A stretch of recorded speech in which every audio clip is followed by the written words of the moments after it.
A timeline of last week's deadly Astroworld Festival. ABC News obtaining a detailed operations plan for the event. It outlines some of the things that could have and did go wrong. Here's ABC's Mona Kosar-Abdi. Under roles and responsibilities, the document reveals only the executive producer and the festival director had the power to stop the show. On Monday, Houston's fire chief said Travis Scott shares responsibility for the safety of the crowd. If the lights would have been turned on, the promoter or the artist called for that, it would have chilled the crowd. Instead, the crowd surged toward the stage, leaving 8 fans dead.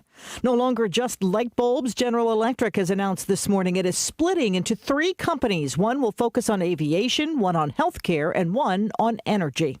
More Americans than ever are planning to fly over the holidays. Ladies and gentlemen, if we could have your attention for just a moment. As you cozy into that airplane seat this Thanksgiving, plan on it being very cozy with no open seats. AAA is predicting 53.4 million people will travel in the U.S. for Thanksgiving this year, up 13% compared to last year, but most drove last year. AAA is predicting air travel will be up 80% compared to last year, and travel in general will be nearly in line with 2019. Airlines report they're seeing strong demand for Thanksgiving. Alex Stone, ABC News. Pfizer is preparing to ask the FDA to authorize its booster for everyone over the age of 18. That request expected this week.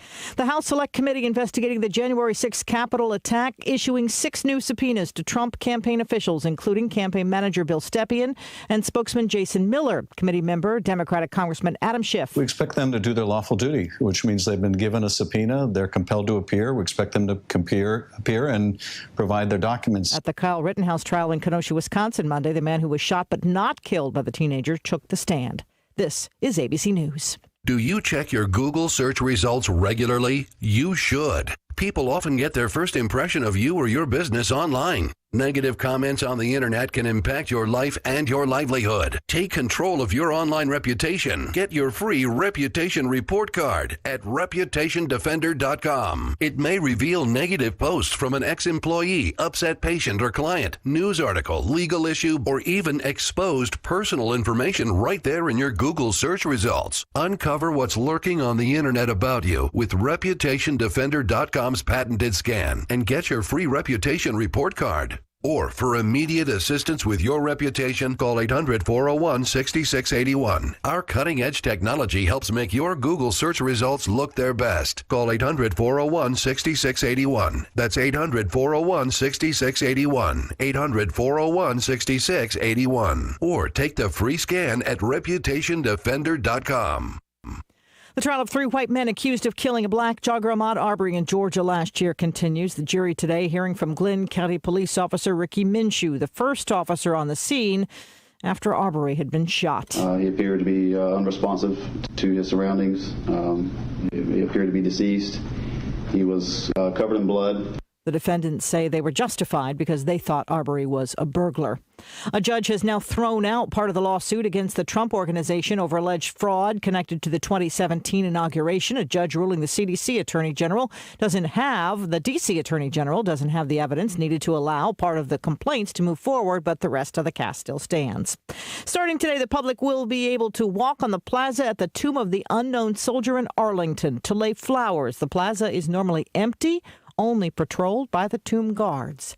And no, you cannot buy the Mona Lisa, but at auction today, what might be the next best thing is for sale. A faithful copy of Leonardo da Vinci's Mona Lisa, created more than 400 years ago, is going under auction here in Paris, and it's estimated to fetch over $170,000. The Art Curial auction house explaining the copy is so similar to the original that it is likely the artist had close access to Leonardo's version. Leonardo's original can be found in Paris's Louvre Museum and is not for sale. Inez de la Quatera, ABC News, Paris. This is ABC News.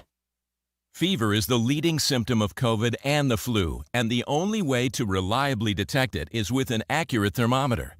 Be vigilant and be accurate with the Exergen Temporal Scanner, whose accuracy has been proven in more than 100 clinical studies. Don't rely on non-contact thermometers. They are proven to be inaccurate and will not reliably detect a fever that might mean COVID. Be sure to seek medical advice at the first sign of fever. Learn more at Exergen.com.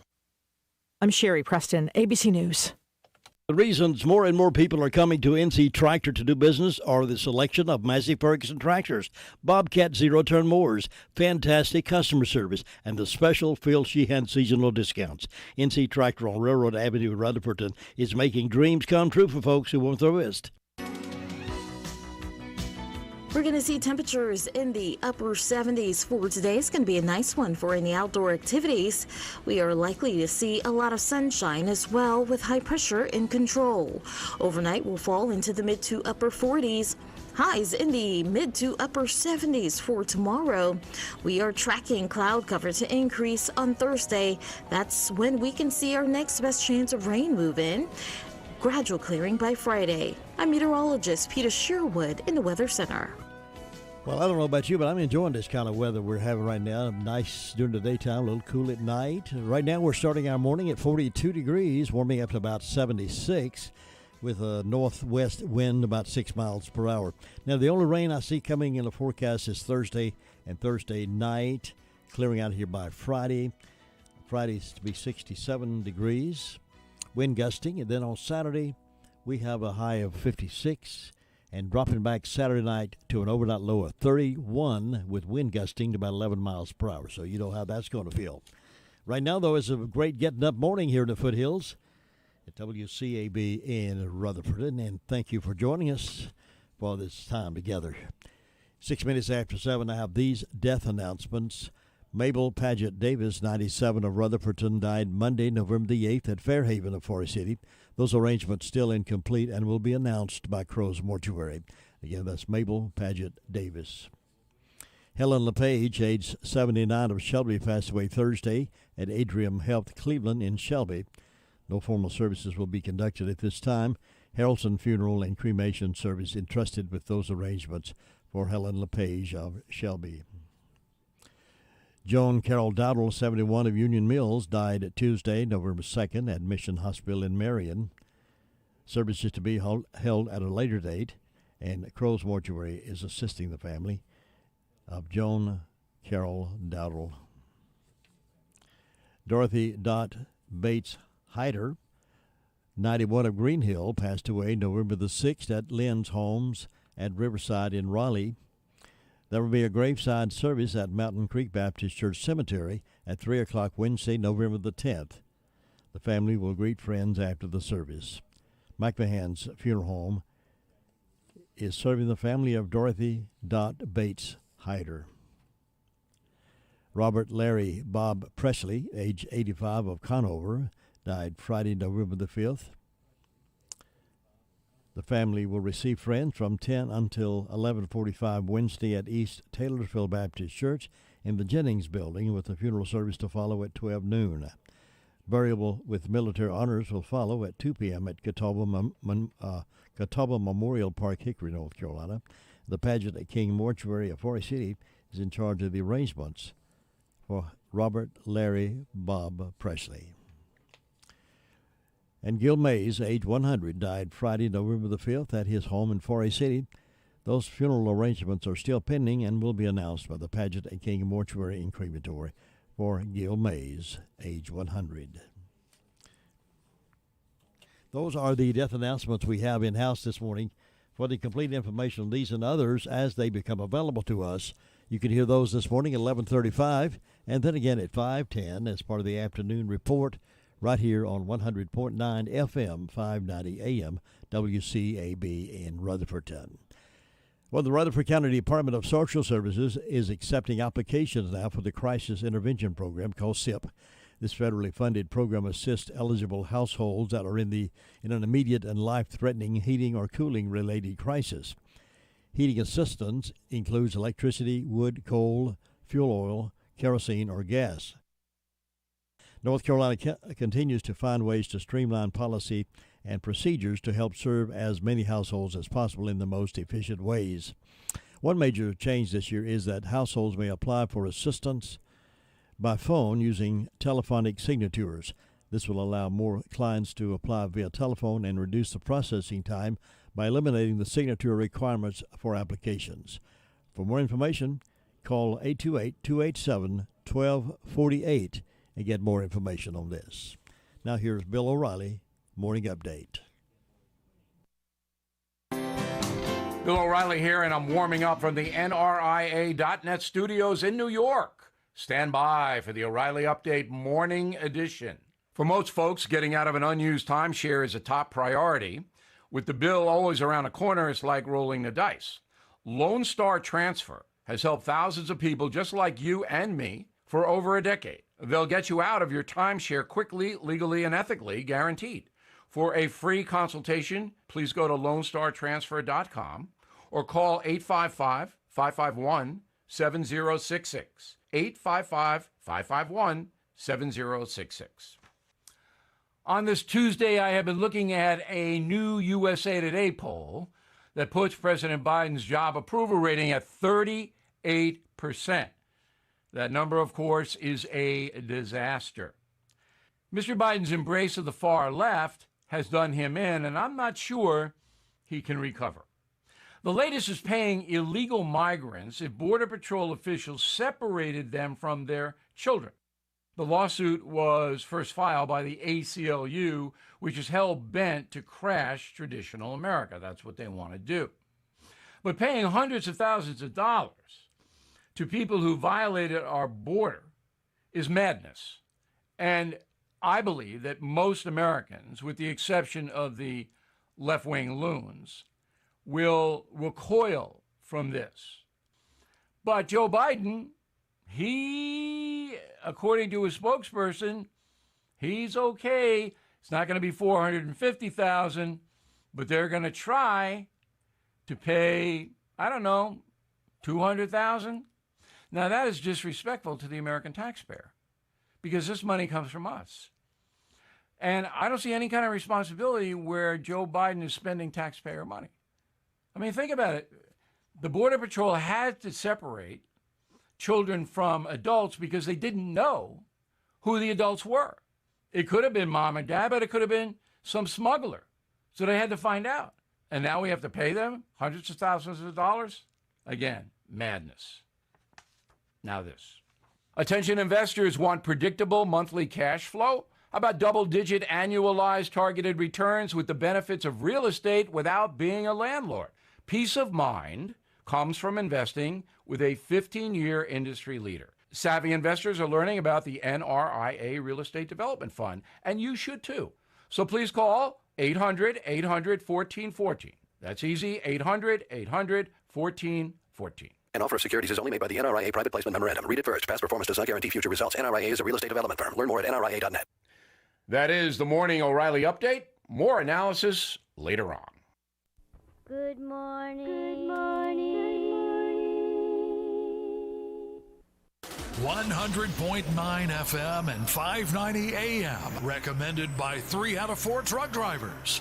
The fourth one? Well, he just stopped off for coffee. Boy, you got great taste in music. This is WCAB. Hello, this is Gilbert. I'm back on the air every Saturday from 8 to 9.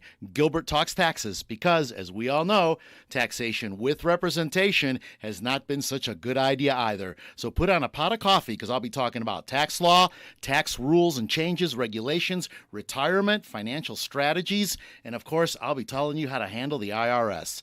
This is Gilbert. Listen to Gilbert Talks Taxes every Saturday morning from 8 to 9 right here, WCAB AM 590, FM 100.9.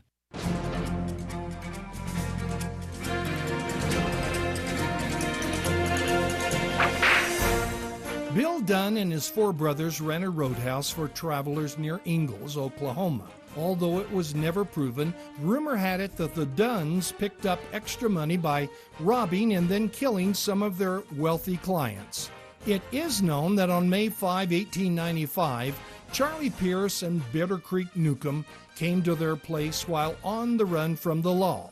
Again, rumor had it that Bill Dunn was a friend of Pierce and Newcomb. But for Bill, friendship had a price, and the $5,000 dead or alive reward was that price. So as Pierce and Newcomb were leaving the barn after unsaddling their horses, Bill and one of his brothers filled the 2 outlaws with buckshot. The next day they headed to Guthrie, Oklahoma to get their reward with the bodies in their buckboard. A year and a half later, Bill moved to Pawnee, Oklahoma, where he ran a meat market. It was rumored that the market sold only prime stolen beef. Even though they were outlaws, the way Pierce and Newcomb had died still stuck in some people's craw. Bill Dunn blamed Deputy Sheriff Frank Canton for stirring things up. Then when Deputy Canton accused Bill of stealing cattle, it was just too much. Even though Deputy Canton considered Bill to be a dead shot and the quickest man with a revolver I ever met, when on November 6, 1896, Bill confronted Deputy Canton, Canton didn't back down. Both men had pistols stuck in their waistband. The moment Bill's hand headed toward his pistol, Deputy Canton pulled his and got off a shot, hitting Bill Dunn in the forehead. Dunn was done in.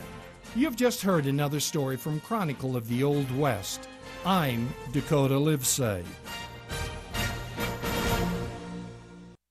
Jesse James has added 2 new sandwiches to his already delightful menu, along with the fresh-cooked burgers, sandwiches, fresh salads, hot dogs made to order. Now try the all-new crispy chicken sandwich with lettuce, tomato, and mayonnaise, or the crispy deluxe with lettuce, tomato, mayonnaise, bacon, and cheese. Both come with sides. Enjoy a refreshing milkshake or a hand-dipped ice cream cone. Open Monday through Saturday, 11 to 4, closed Wednesday and Sunday. Jesse James Railroad Express, 531 Railroad Avenue in Rutherfordton, or call 828-447-4644. And Mondays only, hot dogs with mustard, chili, and onions, only $1.24 each. All aboard the Jesse James Railroad Express.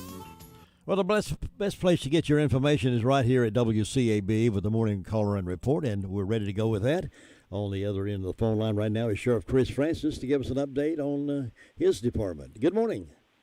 Good morning, Jim Bishop. Hope you're doing well this morning. I'm doing well. I'm loving these daylight hours. I'll tell you, I love that better than the darkness. Well, I certainly did enjoy my extra hour the other morning as well, Sunday morning. It was nice. Tell us what's been going on, Sheriff. In the last 24 hours, the Rutherford County Sheriff's Office has responded to 190 calls for service. There have been 19 arrests processed in the county jail. Currently incarcerated, we have 184. Those arrested by the Sheriff's Office: Aaron Nicholas Langley, 29-year-old male in Mooresboro, was charged with failure to appear and received a $500 unsecured bond. Stephen Christoph Wilkerson, 20-year-old male of Spindale, was charged with 8 counts of assault, received no bond. Curtis Allen Jackson, 36-year-old male of Spindale, was charged with 2 counts of failure to appear, received a $1,500 secured bond. Robert Lee Queen, 36-year-old male of Ellenborough, was charged with possession of meth and received a $10,000 secured bond. Andra Tyler Logan Hamrick, 30-year-old male of Forest City, was charged with failure to appear and received a $300 unsecured bond. Sandra Renee Blackburn, 53-year-old female of Boston, was charged with 6 counts of failure to appear and received an $8,000 secured bond. Keosha Rashada Rudisel, 25-year-old female of Forest City, was charged with 7 counts of failure to appear felony and 3 counts failure to appear misdemeanor and received a $148,000 secured bond. LaKayla Ann Dickey, 36-year-old female of Lake Lure, was charged with 5 counts of felony failure to appear and 5 counts of misdemeanor failure to appear and received a $155,000 secure bond. Among our incidents, we had ID fraud, Roper Loop Road in Rutherfordton. Someone had used the victim's information to obtain a lease and ran up a bill with that. We had a larceny on Whitesides Road in Rutherfordton. Someone had cut off a catalytic converter. I believe this had been reported happened in the last 6 months, had been a little bit. Had a larceny on old US 221. There was $200 that was missing from a wallet. We had a larceny on Ellenborough Henrietta Road. A trail camera valued at $75 was taken.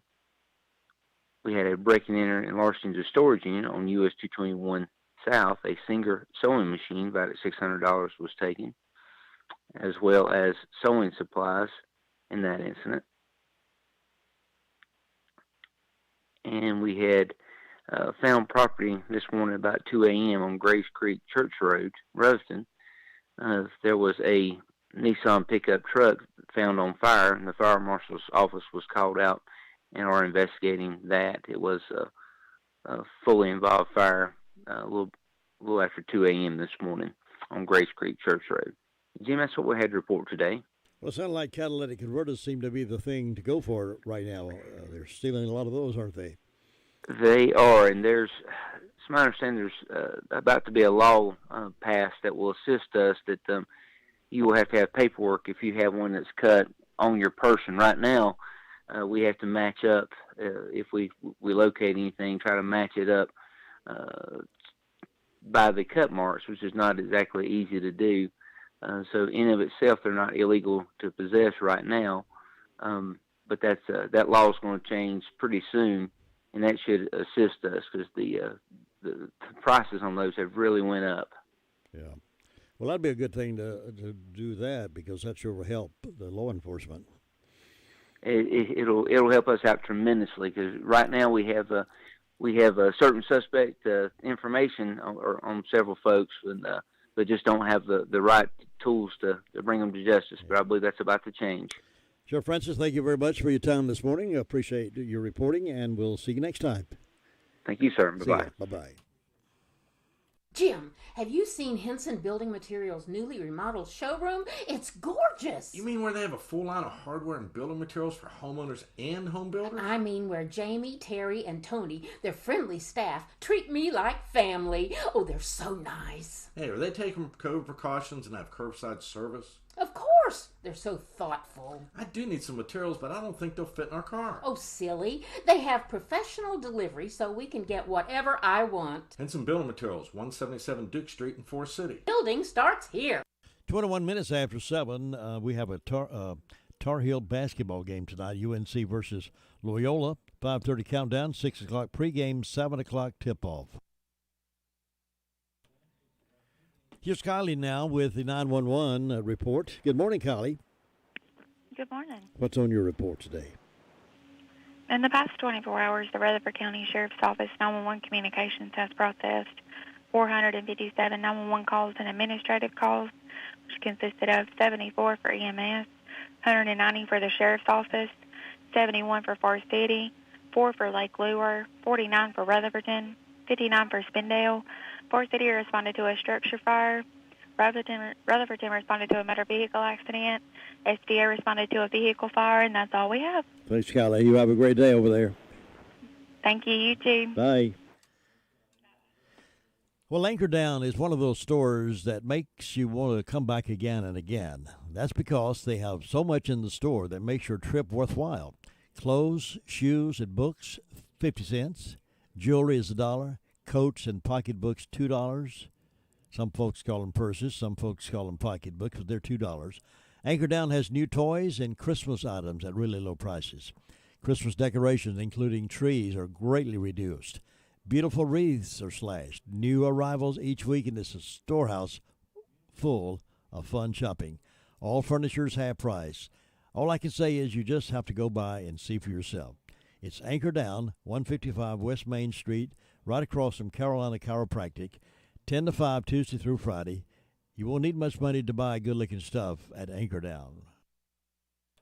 Here's Ruby Taylor now reporting from Danieltown with SDO Report. Good morning. Good morning. What's on your report today? Well, the fire department had one call, and that was to a vehicle fire. And on my birthday calendar, I've got Hannah Lauder, Frank Lee, and Nellie Sutherland having birthdays today, and Mr. and Ms. Kenneth Bailey having an anniversary, and hope they all have a nice day, and the signs are in the legs today and tomorrow, Jim. That's all I got. All right, Ruby, thank you very much. Enjoy your day. You too. Farm Bureau Insurance doesn't hire celebrities to push auto coverage. We think people might like to make decisions based on service and savings, not just because that guy from that show says it's a good idea. Instead of faces you know from your TV, we offer faces you know from your neighborhood, because we're headquartered in North Carolina with local agents right in your town. That's really the only thing we want to be famous for. North Carolina Farm Bureau Insurance, helping you is what we do best. In Rutherford County, please call 287-2428.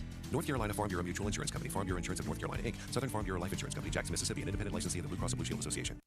All right, we're going up to the Fairfield Mountains Fire District and the Bills Creek community and talk with Gary Wilson, find out what's going on in his neighborhood. Gary, good morning.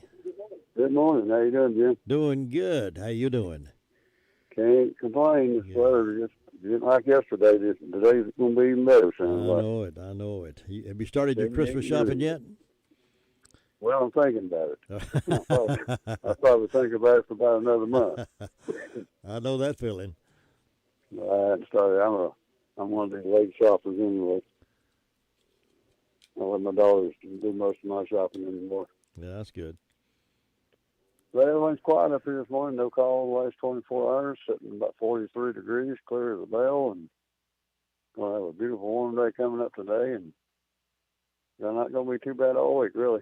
A little cooler toward the weekend, but can't complain for mid-November. Yeah, maybe get a few showers maybe Thursday afternoon, Thursday night, but after that it's going to be good.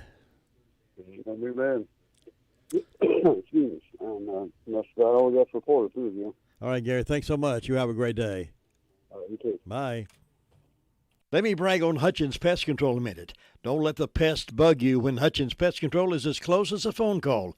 Honest, dependable, professional, and on-time service may be the reason they keep getting voted best pest control. If you have a pest problem, call this family-run business at 287-5171. Licensed in North and South Carolina and fully insured and bonded.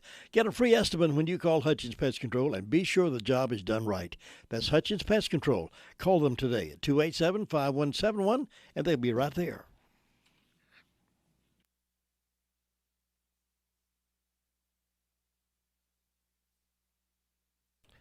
All right, let's go over toward Bostic Way, a little town over there where the rail tracks run right through the middle of it, and DeVern's on the phone to give us the news from there. Good morning. How you doing? I'm fine. How are you doing? I'm doing great.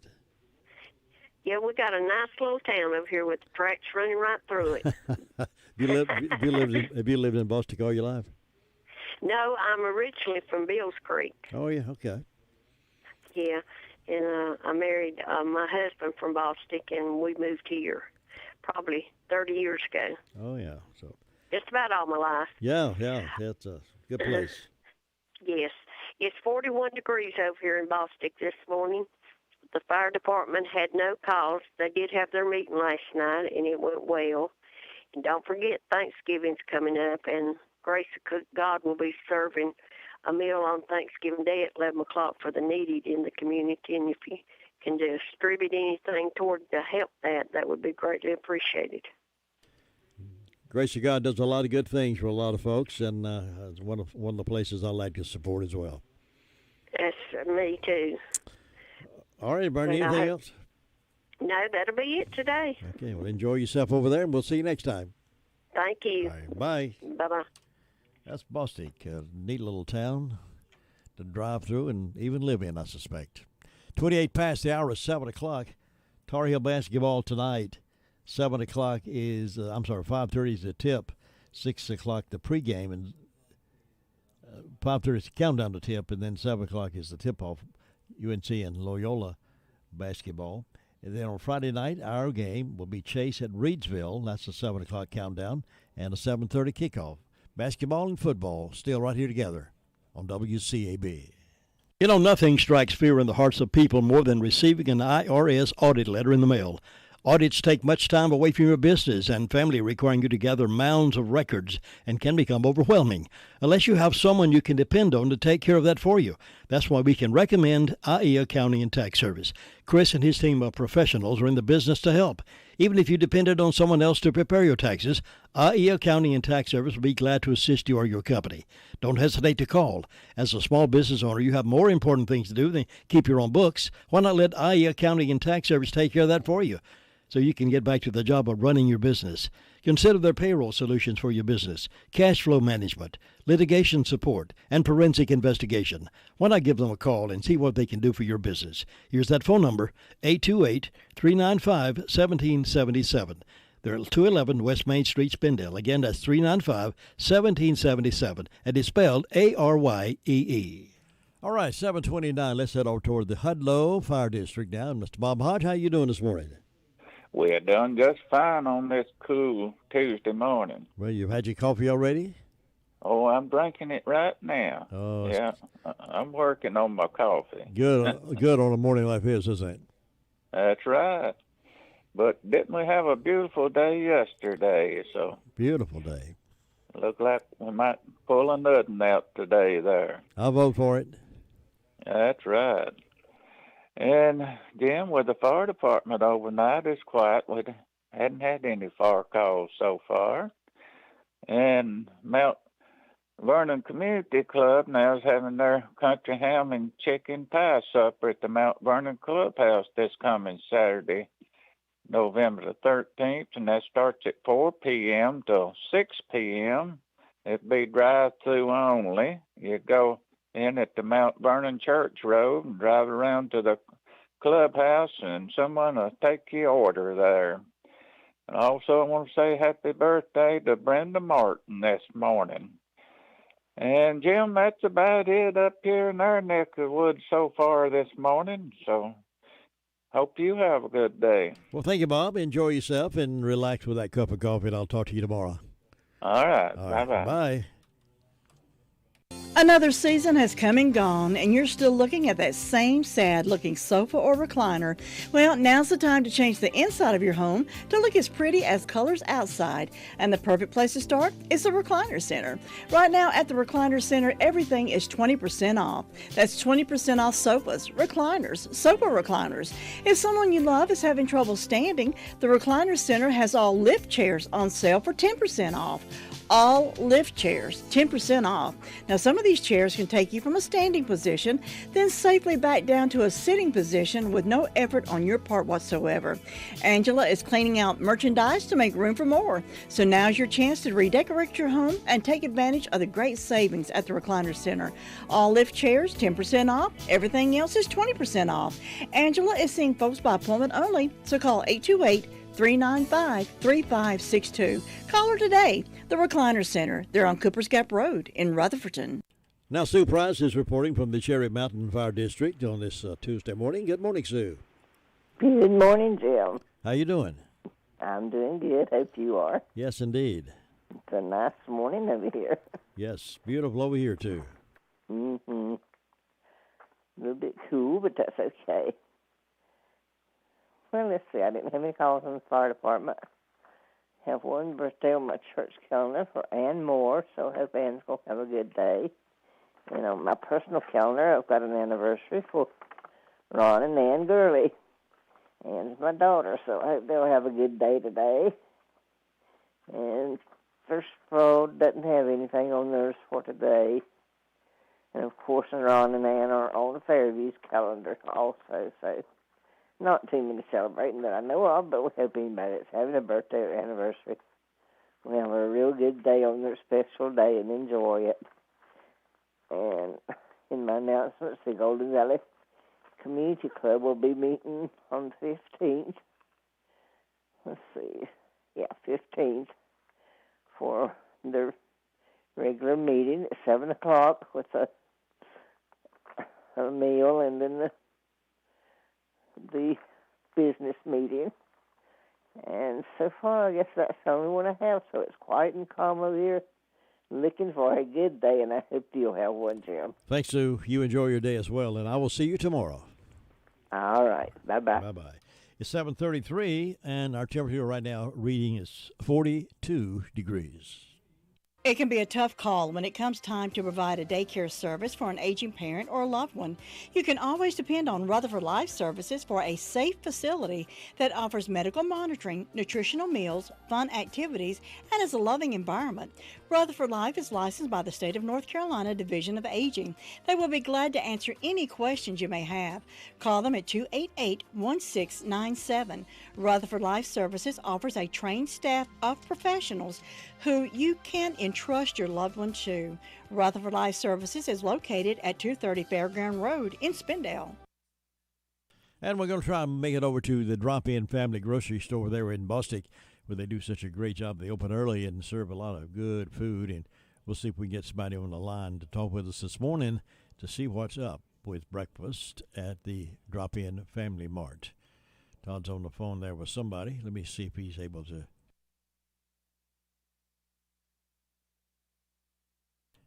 And I believe we'll get somebody on.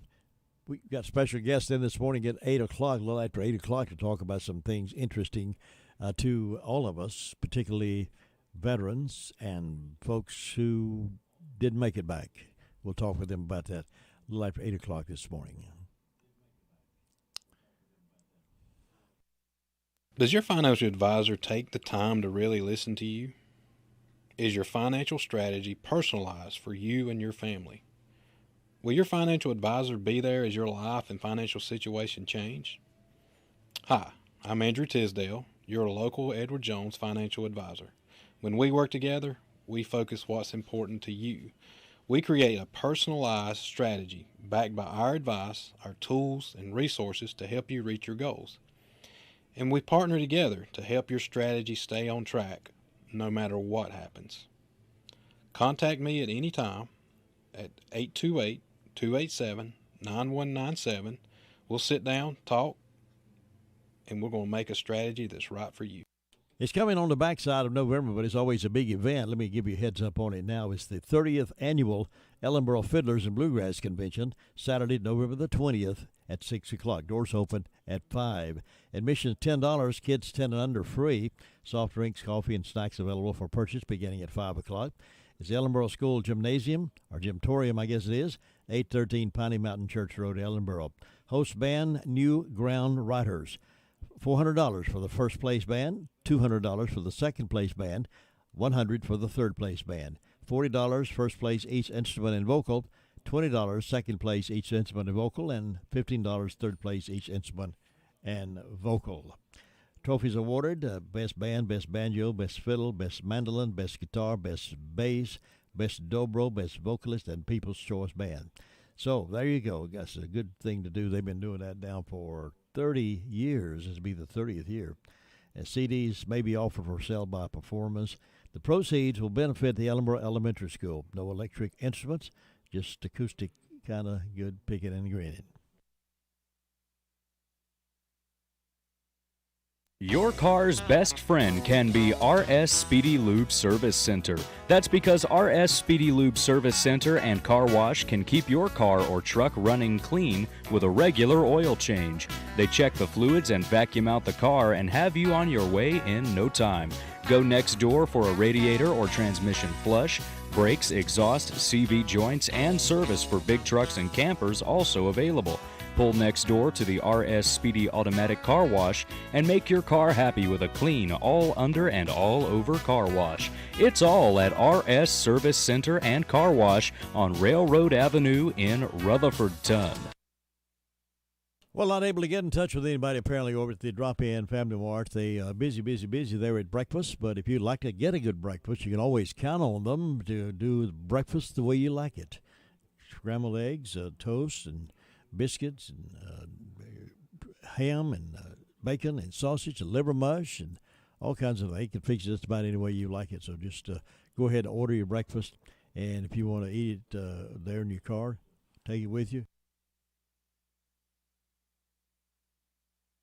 And we are always happy to talk with them about eating a good hot meal over there. And, of course, they do lunch as well. You can always shop over there for lunch and pick up your groceries. It's a great grocery store, aisle after aisle after aisle of your favorites. And a fresh meat market at the back of the store. You maybe not knew that unless you're a regular shopper. But they can cut your meat fresh there for you at the back of the store. Good steaks and all those good things. So they are a really family-friendly grocery store.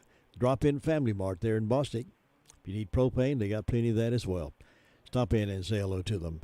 Right now they're busy at breakfast, but we'll get in touch with them here pretty soon. Right now we're heading up toward Union Mills to get the Kelly report. Brenda is already had breakfast, I'll bet. Good morning. No, Brenda don't do breakfast. Not even a bowl of cereal? No, I'm not much on breakfast. Oh, my goodness. I like it, but I don't like it early in the morning. Yeah. I like it about, middle of the day. Yeah, Sometimes, as a matter of fact, I had breakfast for supper last night. I like that sometimes. I had sausage and biscuits and gravy and scrambled eggs. That sounds good. I do like that. I do like to, about mid-morning when I haven't had anything, I do like to have a big breakfast, set a big breakfast with scrambled eggs, maybe an omelet, or maybe even pancakes and some eggs on the side. Yeah. Oh, yeah. Sounds good. Yeah. You're making everybody hungry this morning. I'm going to put this thing on hold. I'm going to get me some.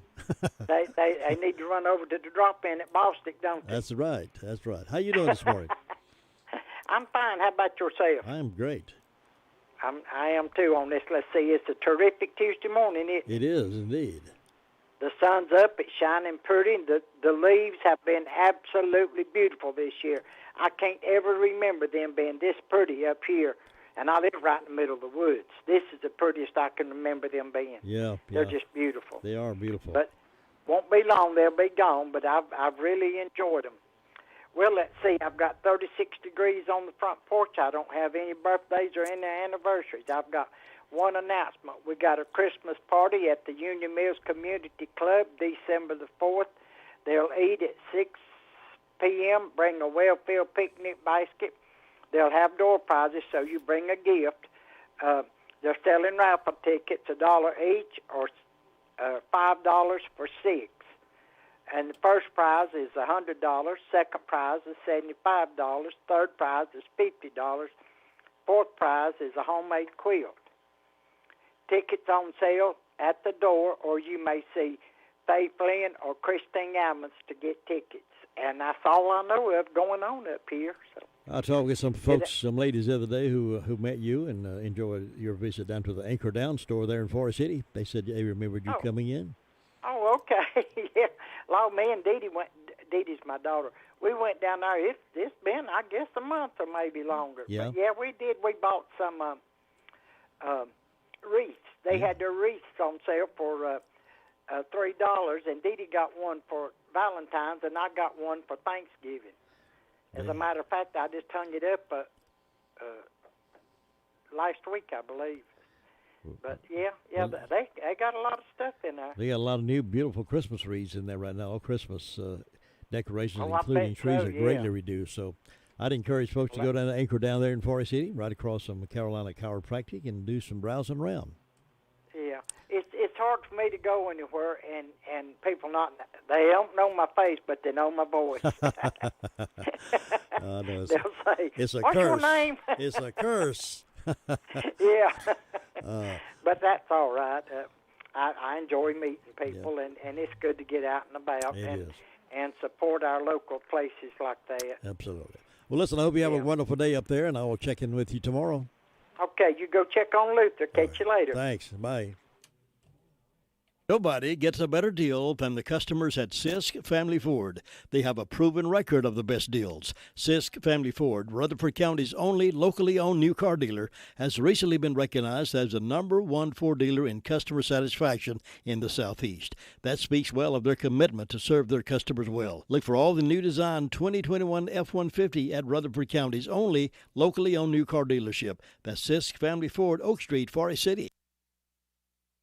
And we're going over to Ellenborough now. If we can reach Luther Gilligan on the phone this Tuesday morning, we will find out what's been happening with the fire department over that way. See if they've had any calls or anything else exciting happening on the streets of Ellenborough. No, I see Todd's hanging on the phone out there. Don't know if he's answering or not. Sometimes these folks get busy in the middle of the morning like this. I say middle. It's early for some, but late for others and middle for some. So we'll just hang on just about 30 seconds and see if Luther's going to come to the phone. If not, we're going to move on with birthdays and anniversaries and work our way toward the third hour. Let me remind you that 9:05 this morning is My Great America with Jim and Butch. It's always an interesting program to talk about some of the great things that's happening in America and what's happened in the past and what we anticipate happening in the future. My Great America. All right, Luther's not answering this morning. He's laying out on us. Another AWOL. I'm going to dock his pay for laying out on us like that. But it is time for birthdays and anniversaries for this 9th day of November the 9th. If you are celebrating a birthday or anniversary, call us and let us give you a big shout-out. A WCAB shout-out on your birthday and anniversary. 287-3356. Coming up next. Thinking about the departure of a loved one through death is a subject we don't like to talk about. However, pre-planning or prepaying for a funeral is a consideration and responsible thing to do. With so many options available today, it's important to speak with someone you can trust and someone who can help you find a balance between the emotional, spiritual, and financial needs of your loved ones. Crow's Mortuary and Crematory is recognized as one of the best family-run funeral homes. It's a family tradition, and they know how to care for your family. Any questions you might have, they will be happy to answer. Call Crow's Mortuary and Cremation Services at 286-2304. Of course, you know about Granny B's delicious daylight donuts. We've been talking about those for all delicious. You'll find those really, really, really good. Not only that, but you already know the great sub sandwiches they serve at lunchtime and throughout today. Your choices of many different kinds. And you also know about the pizzas they serve. Granny B's Deluxe Pizza is outstanding. You may never go back to the others once you've had a Granny B's Delicious Deluxe pizza. But also now they're serving breakfast, 6:30. They open with a delicious breakfast. You can have ham and sausage and liver mush and biscuits and eggs and fix it any way you want it. They'll do a great job for you. Take it with you to work in the office and make everybody jealous that you've got a great breakfast from Granny B's. You'll find them available right now at Granny B's there in Spindale, Main Street, right next to the Shake Shop. Happy birthday. Big happy birthday shout out going this morning to Tyler Partridge. Tyler's 13. He goes to RS Middle School. Hey, we want to wish Tyler a happy, happy birthday and many, many more happy returns.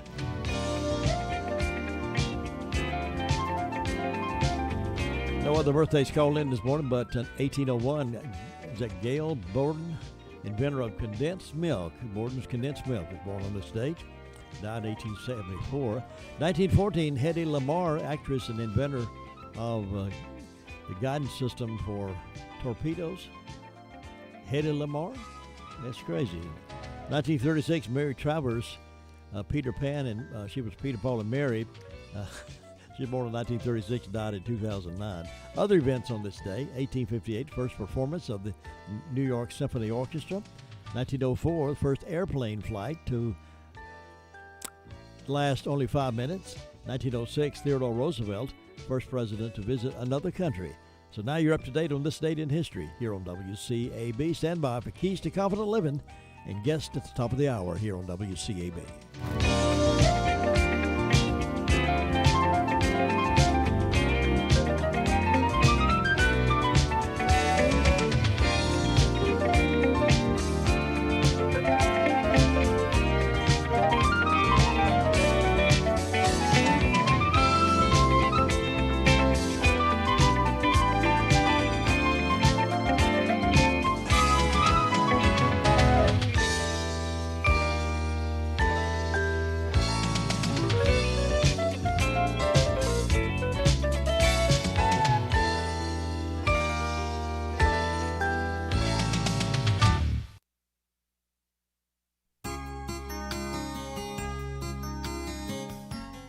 Seminar leader, businessman, and author Fred Smith writes, "One of my treasured memories comes from a donut shop in Grand Saline, Texas.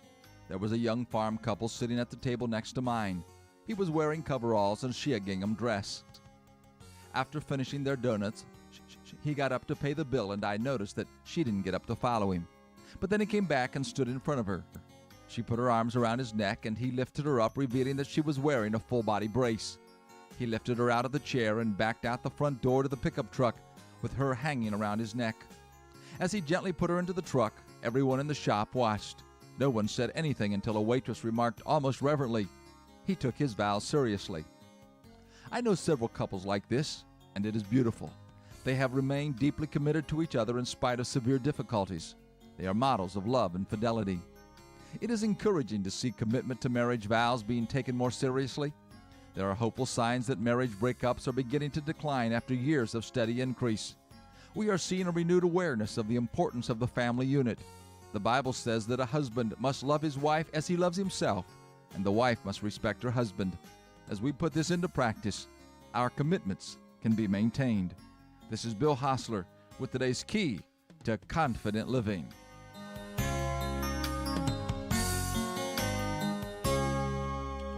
Also want to wish Elaine Harden a happy birthday today. Elaine Harden celebrating today over in the Sandy Mush area. Want to wish her a happy, happy big old happy birthday. And I want to commend you, Elaine, for putting up with Wayne all these years, too. So happy birthday to you. 7:49, Keys to Confident Living coming up next. Gal was one of the most intense moments of my life. No, we've just had that, haven't we? I've turned around here this morning. But 10 minutes before the hour of 8 o'clock, let's do this. We're going down memory lane with some classic oldies. 100.9 FM and 590 AM. Recommended by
from ABC News.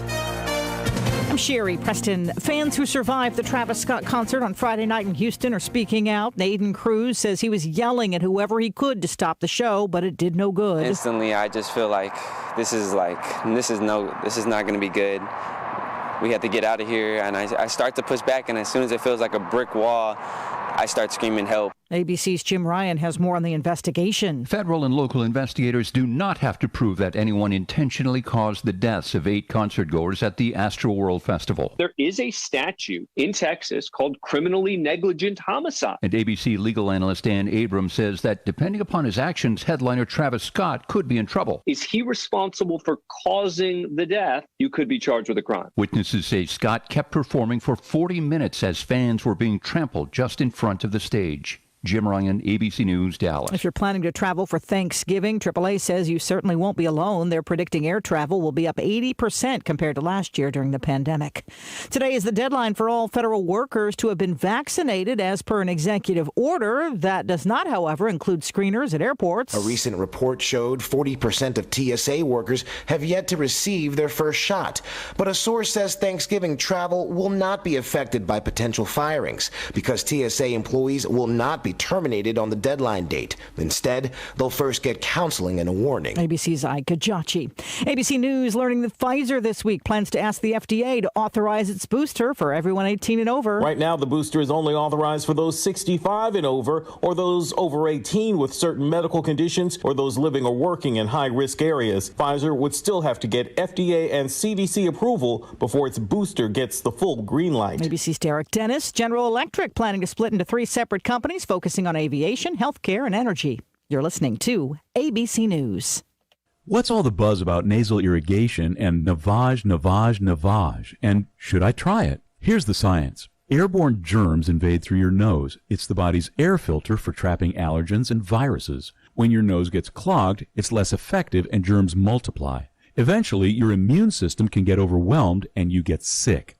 Nasal irrigation is an effective, all-natural way to clean your nose. It's not a drug, it's more like plumbing. Saline goes in one nostril, around the back of the nose and out the other nostril, flushing out mucus and germs. I'm Martin Hoke, and I invented Navage to make cleaning your nose easy. It's the world's only nose cleaner with powered suction. Navage pulls out the bad stuff so you can breathe better, sleep deeper, snore less, and feel healthier. At Walgreens, CVS, Rite Aid, Target, Bed Bath, and Walmart, or go to Navage.com for a free gift with purchase. Over 2 million sold. Navage, Navage. Clean nose, healthy life. Prosecutors could wrap up their case against Kyle Rittenhouse, a young man accused of killing 2 people during a protest last year, as soon as today. ABC's Alex Perez is at the trial in Kenosha, Wisconsin. The defense, again, is trying to make that point that Kyle Rittenhouse was acting in self-defense. He's white. The fatal victims are white. The victim who survived is also white. But you have to remember that this was a racially charged situation. Nonetheless, people were on the streets protesting because Jacob Blake, a black man, was shot by a white police officer. So that tension was still in the air nonetheless. Questions around California about where Governor Gavin Newsom has been. He hasn't made a public appearance in 2 weeks. A statement from a top state senator says Newsom is available but needed time for his family. Republican State Senator Kevin Kiley, however, says, I very much hope that everything is well with the governor and his family. But when you're in a position of public responsibility, like being the governor of the state, you're accountable to the public and you work for the people. New federal charges filed against a person from Ukraine and another from Russia accused of launching ransomware attacks. About $6 million in payments from victims have also been recovered. Some of Walmart's self-driving trucks are working without a net. The company now says 2 of its vehicles are being used on a route in Bentonville, Arkansas, without any of what Walmart calls the human safety drivers on board. This is ABC News.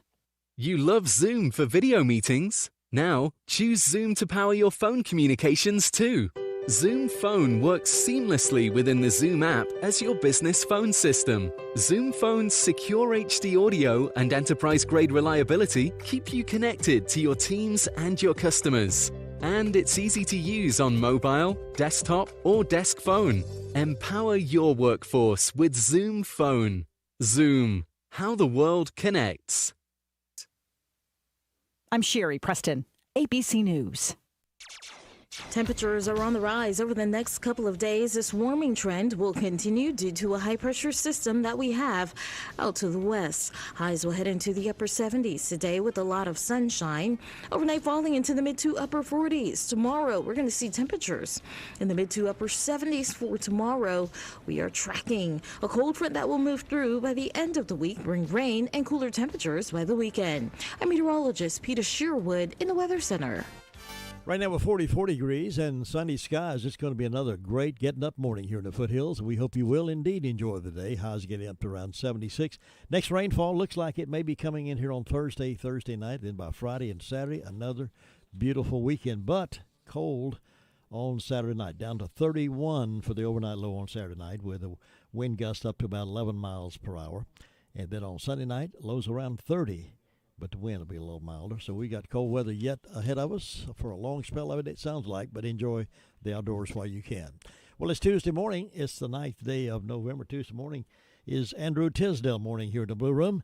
And Andrew has given up his time this morning to talk with some other folks, for me to talk with some other folks about some interesting things. And I have Lisa Barrett here in the studio with her, who works with Andrew. Yes. And also Dan Palmer, who is here in the studio with me, and to talk about something about Wreaths across America. Lisa, let me ask you to start. Tell us a little bit about why you're here today. I am here today. I've always wanted to participate in Wreaths Across America. This is the first time that I've had the opportunity to do so, and I have signed up to volunteer with Dan and his group over at the State Veterans Cemetery, the Western North Carolina in Black Mountain. Oh goodness, I'm hearing myself. This has always been very near and dear to my heart, and as you know, I'm the director of the military ministry at Father's Vineyard, so the veterans, anything that I can do for them. I also, real quick, if I can just add that if there's any listeners out there that have a deployed service member, please call me at the office, at Andrew Tisdale's office. We're doing Christmas boxes, and I would love to be able to send one of your loved ones a Christmas care package. Very timely that you're here today. This is being Veterans Week, and Veterans Day, of course, officially is the 11th. But this stretches out, Wreaths Across America stretches out over in December. Dan, let me ask you to come to the mic there, and in a minute I want to talk to you about Patriot Guard, but tell us first about Wreaths Across America. What does that program do? A little thing about Wreaths Across America, just to start off, just to let you know, in 2020, 1.7 million veterans wreaths were placed on headstones at 2,557 participating locations just in the United States. What we do is we honor those that made our lives possible. The veterans at the cemeteries. It can be the military cemeteries, it can be the church cemeteries. If you've got a veteran and you want to get a wreath, there's a way of doing that to get a wreath to honor them. Now, how do they go about getting that if someone who's listening might have that need or desire? What you can do is you go to wreathsacrossamerica.org, and it'll come up, and it's a way to sponsor a wreath. There'll be a flag, sponsor a wreath, or a heading. You can click on that. Then it will go to, is there a particular place that you want to sponsor a wreath? It can be Black Mountain, the State Western Carolina Veteran Cemetery. I happen to be the site coordinator for the cemetery, the veteran cemetery there. But there's all kinds of, if you have a veteran, you go to the wreathsacrossamerica.org, you go to sponsor a wreath, it'll come on, it'll say where do you want to sponsor it, and you can either say veteran cemetery or you can say your cemetery, and we'll ask you some more questions, and it will go to a way to order a wreath. You can order one wreath. Wreaths are $15 each. There are some organizations out there, and I can give you the name of one that does Black Mountain. It's called STAR, North Carolina 0010, and you would see it on there, that they do this to help with the wreaths. If you order 2 wreaths for $30, the Wreaths Across America will donate a 3rd wreath going to that cemetery. So you can order 2 and get 3. It's a great program. How did that get started?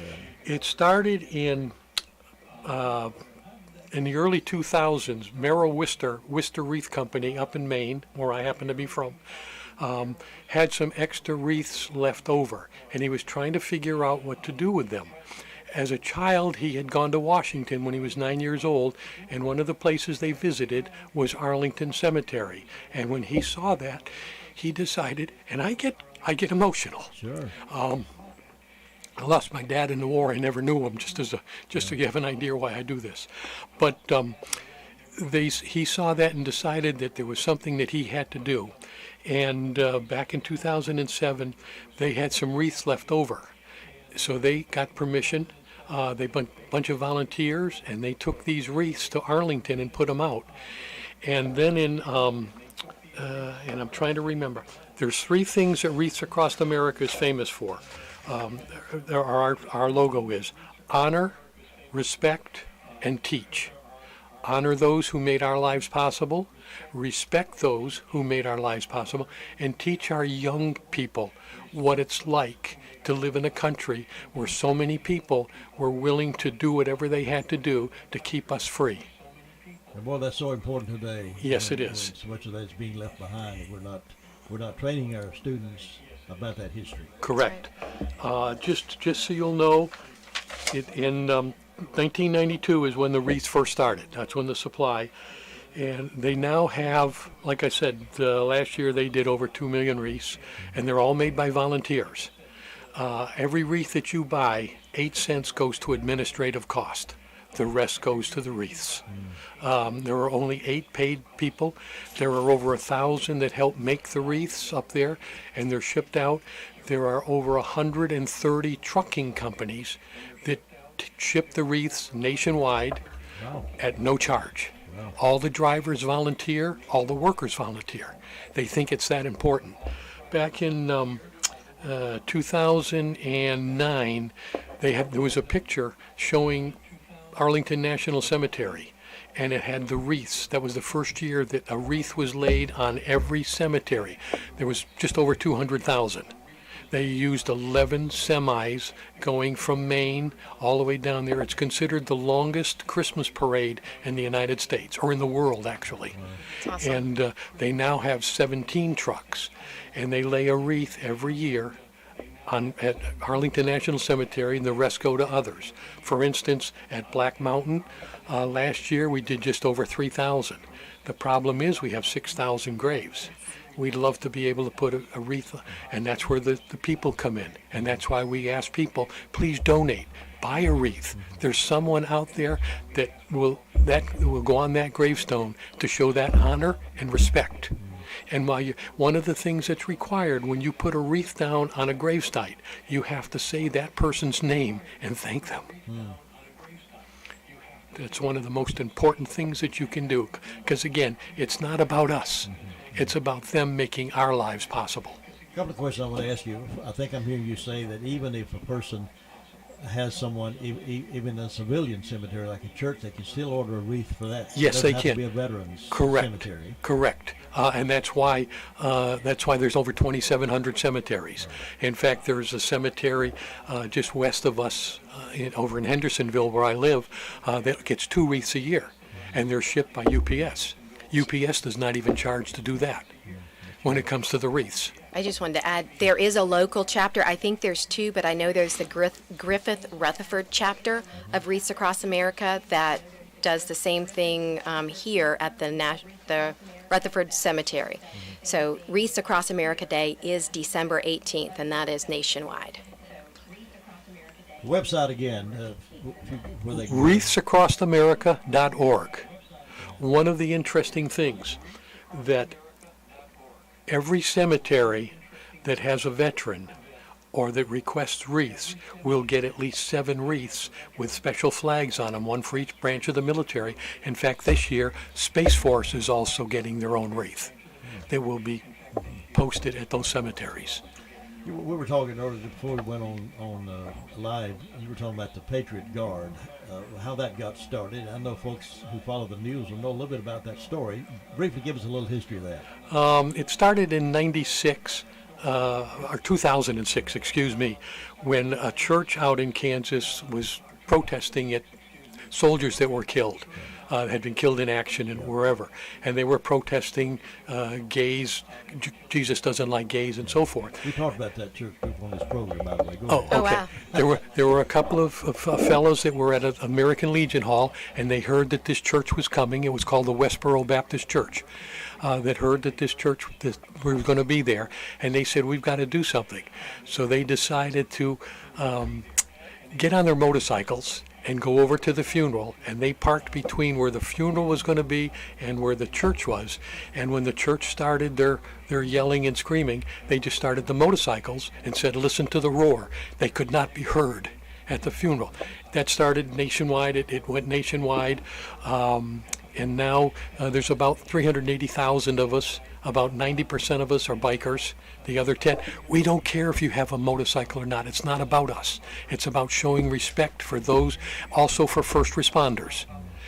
If we're requested by the family through the funeral home, or if the family gets in touch with us directly, we will do whatever the family would like. We stand a flag line at visitation. We do escorts. We've been pallbearers. We do the flag folding if they can't get an honor guard. Again, it's not about us. And just as a sidelight, so you'll know, Patriot Guard is the largest sponsor of wreaths across America nationwide. We are very much involved. That's a great story, and I know a lot of folks will appreciate hearing that, because that church, hopefully they're gone now. Yes, they no longer exist. Oh, good. Well, perhaps you guys had something to do with that. Incidentally, we are non-confrontational, but we will make the noise so that they will not be heard. And we do have a great relationship with law enforcement. They enjoy us because they know we're not going to cause trouble, but we're going to keep them separated as much as possible from anything that's going on. Well, I think it's a great work that you're doing, and Lisa, it's a great work that you're involved with that as well. Your other sideline outside of Andrew Tisdale's office. But to bring Dan to us today, talk about wreaths across America is just really important, because I want more folks to know about that. Couple more questions, and we're running out of time. Couple more questions. Back to Patriot Guard. If any guys or gals listening that has a motorcycle and want to become part of the Patriot Guard, how do they do that? You don't even need a motorcycle. We don't care. Right. Just go to patriotguard.org, sign up. There are no dues, no membership cards. You sign up, you set for what state you want to be notified of events going on, and that's all you need to do. You go to the ones you can, you make the ones you can, because again, it's another thing. It's not about us. Yeah. It's about honoring those who make our lives possible and save our lives. How many wreaths this year do you anticipate sending out? There'll probably be almost 4 million wreaths will be going out this year. From the Worcester Wreath Company up in Maine, a little old town up in Maine, and I mean, that's what they do. Yeah. In fact, there's generally a motorcycle escort that starts there and takes it all the way to Arlington. I tried one year, but it got too icy. And again, we're from Maine, so for me, it's hometown. But it is what it is. And like I said, there's all these trucking companies. Everything is totally donated, except for the 8 people that are on staff at the Wreath Company and the coordinators and so forth, because it's a full-time, year-round job. Lisa Barrett, Dan Palmer, thank you for being here. We've got about 60 seconds. Any final words? I do. Yes. First of all, thank you, Andrew Tisdale, for letting me do this. I just want to encourage our listeners out there. Thursday is Veterans Day. One great way that you can honor our veterans is to purchase a wreath in their honor. If you have any questions, please call me at the office, 828-287-9197. Another thing you can do is just pay attention. A lot of them have those caps on. Turn around, thank them, buy them coffee, pay for their meals, pay for their groceries, any little thing that we can do. We need to show respect and honor to our veterans. And you can be grave specific when you order a wreath. If there's somebody particular, there's a space where you put that down, the cemetery, that person, and that wreath will have a tag for it to go on that gravesite. Thank you, Dan. Thank you, Lisa. Thank you. Look forward to hearing more about this as time unfolds. 19 minutes after 8 o'clock, and I'll be back in just a moment. At Smith Drugs of Forest City, we are continue to offer the COVID-19 rapid testing and the COVID-19 vaccinations. Please call our pharmacy at 828-245-4591 with any questions or concerns that you may have. You may also visit our website at smithsdrugsfc.com and schedule your COVID rapid 19 test or your vaccination. Again, if you have any questions, please call our pharmacy at 828-245-4591. It's that time again, time to get the flu vaccines. And Smith's Drugs in Forest City has the flu vaccinations available. Walk-ins Monday through Friday and Saturdays by appointment. And Smith's Drug is asking all their Dream Station and System 1 CPAP customers to call if you need any help with registering your recalled devices. Just call the Home Medical Department for any help or with questions at 828-245-4591. And Smith's Drugs has the Moderna and Pfizer initial shots and the boosters. They also have the flu vaccines, and November is Diabetes Month. Get 10% off diabetic socks for the month of November at Smith's Drugs of Forest City. You know, there is a lot of misleading information about Medicaid eligibility. The Arledge Law Firm would like for you to know the truth. For instance, if you need a nursing home, Medicaid will take your home. That's not true. Another one is, if you transfer assets, you have to wait 60 months to qualify. Again, not true. And this big one, if you're already in a nursing home, it's too late to protect your assets. Not true, not true, not true. Call attorneys Gerald N. Willis, Kent Baldwin, or Martin Gerard at the Arledge Law Firm and get free consultation and learn the truth. It's more likely than you think that you may qualify for nursing home care and not lose everything you own. It's worth a call to Arledge Law Firm at 287-3338, located on East Court Street in Rutherfordton. And again, I want to thank Andrew Tisdale of Edward Jones for giving up his time this morning for Dan Palmer and Lisa Baird to talk about this great worthy program of Wreaths across America. Attention collectors and antique dealers, you'll be excited to know this estate sale is coming up this week. If you love estate sales, you're going to be in estate sale heaven. November the 11th, 12th, and 13th. It's a huge estate sale of the late Sue Cash Jones, 504 North Washington Street, Rutherfordton. There'll be collectibles, glassware, Fenton, McCoy, Roseville, lots of glassware, beautiful antiques, furniture, tools, and yard equipment. There'll be something for everyone and price to sell. Everyone has got to go, so got something to buy, I'm sure. So make your choices and come early and fill up a box. You'll find Gone with the Wind lamps, Disney collectibles, and so much more. From 8 a.m. until 5 p.m. Thursday, Friday, Saturday, November the 11th, 12th, and 13th. 504 North Washington Street, Rutherfordton. Come early and shop all day. Now, Sheriff Chris Francis was with us earlier this morning, gave us a report from his department. We recorded it for broadcast at this time. Sheriff? In the last 24 hours, the Rutherford County Sheriff's Office has responded to 190 calls for service. There have been 19 arrests processed in county jail. Currently incarcerated, we have 184. Those arrested by the Sheriff's Office: Aaron Nicholas Langley, 29-year-old male in Mooresboro, was charged with failure to appear and received a $500 unsecured bond. Stephen Christoph Wilkerson, 20-year-old male of Spindale, was charged with 8 counts of assault, received no bond. Curtis Allen Jackson, 36-year-old male of Spindale, was charged with 2 counts of failure to appear, received a $1,500 secured bond. Robert Lee Queen, 36-year-old male of Ellenborough, was charged with possession of meth and received a $10,000 secured bond. Andra Tyler Logan Hamrick, 30-year-old male of Forest City, was charged with failure to appear and received a $300 unsecured bond. Sandra Renee Blackburn, 53-year-old female of Boston, was charged with 6 counts of failure to appear and received an $8,000 secured bond. Keosha Rashada Rudisel, 25-year-old female of Forest City, was charged with 7 counts of failure to appear felony and 3 counts failure to appear misdemeanor and received a $148,000 secured bond. LaKayla Ann Dickey, 36-year-old female of Lake Lure, was charged with 5 counts of felony failure to appear and 5 counts of misdemeanor failure to appear and received a $155,000 secure bond. Among our incidents, we had an ID fraud, Roper Loop Road in Rutherfordton. Someone had used the victim's information to obtain a lease and ran up a bill with that. We had a larceny on Whitesides Road in Rutherfordton. Someone had cut off a catalytic converter. I believe this had been reported happened in the last 6 months. Had been a little bit. Had a larceny on old US 221. There was $200 that was missing from a wallet. We had a larceny on Ellenborough Henrietta Road. A trail camera valued at $75 was taken. We had a break and enter and larceny to storage unit on US 221 south, a Singer sewing machine valued at $600 was taken, as well as sewing supplies in that incident. And we had found property this morning about 2 a.m. on Grace Creek Church Road, Rutherfordton.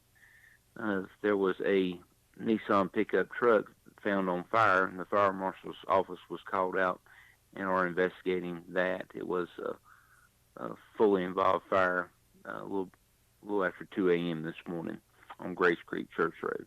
Jim, that's what we had to report today.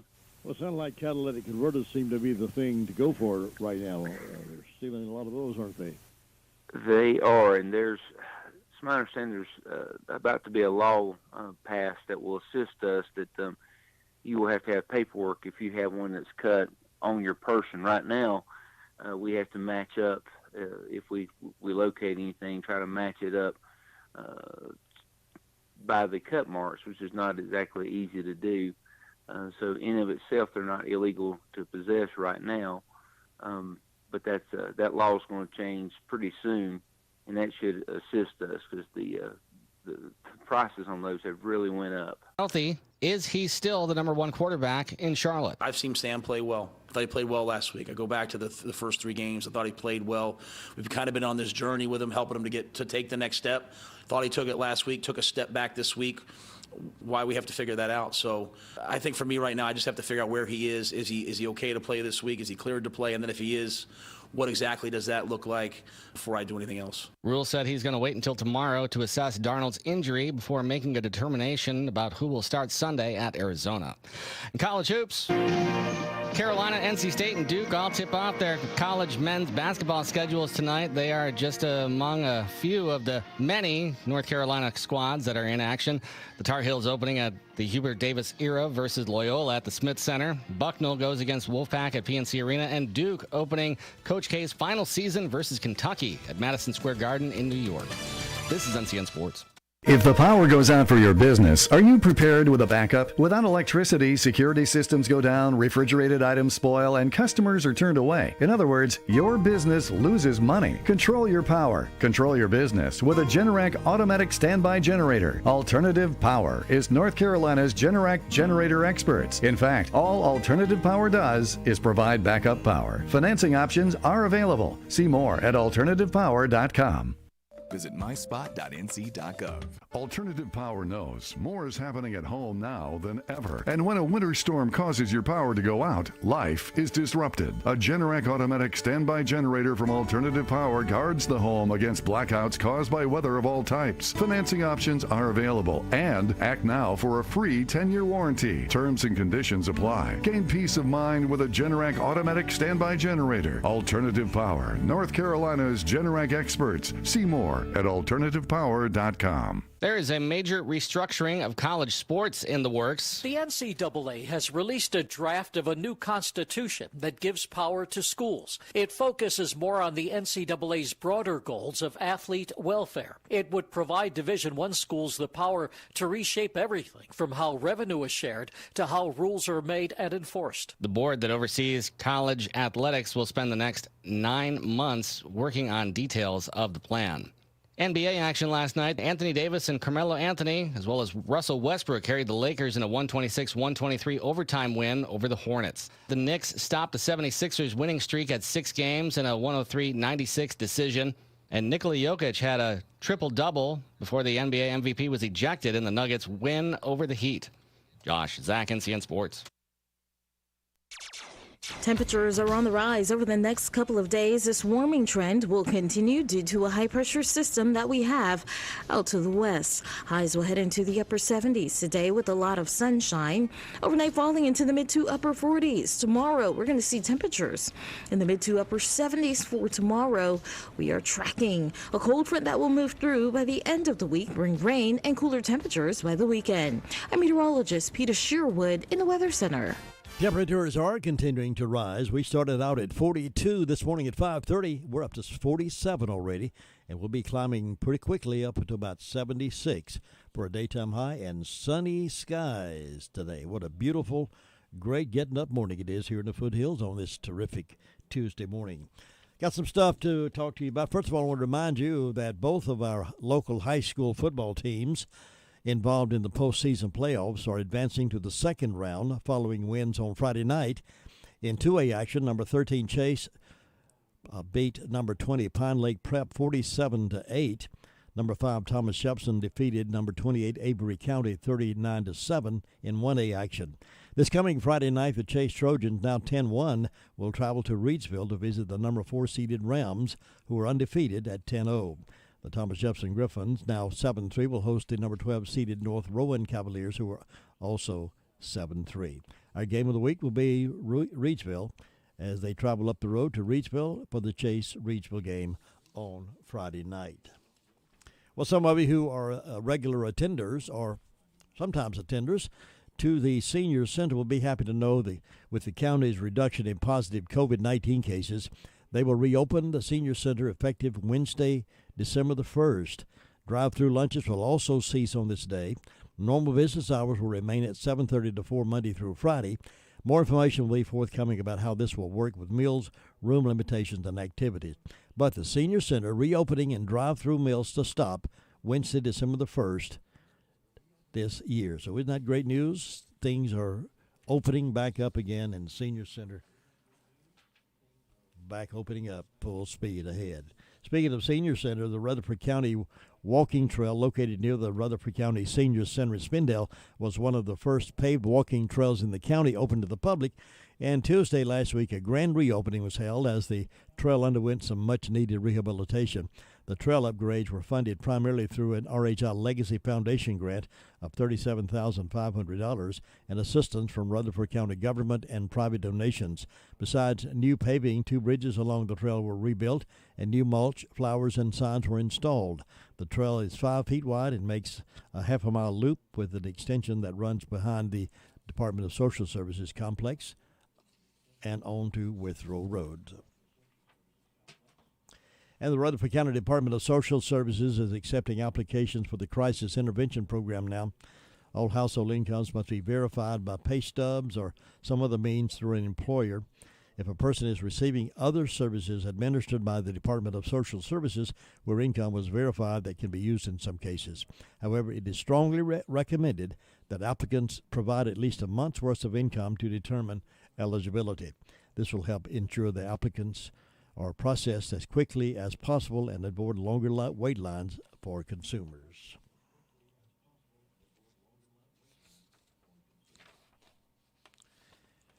The Rutherfordton Redevelopment Commission has received a major grant, and local leaders say it will help lay a solid foundation as the commission works to revitalize 2 Rutherfordton neighborhoods. Dogwood Health Trust recently awarded RRC a grant of $175,000. This is huge, said Magnolia Long, Rutherfordton Community Development Director. This will help us start laying up the groundwork for the redevelopment of these neighborhoods. The Dogwood Grant is the largest single infusion of funds for the RRC. Officials say it will help to do some of the things necessary in order to apply for future community development block grants and grants from other sources. So that's good news for those communities.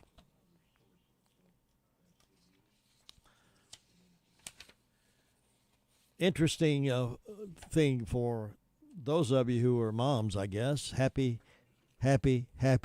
birthday.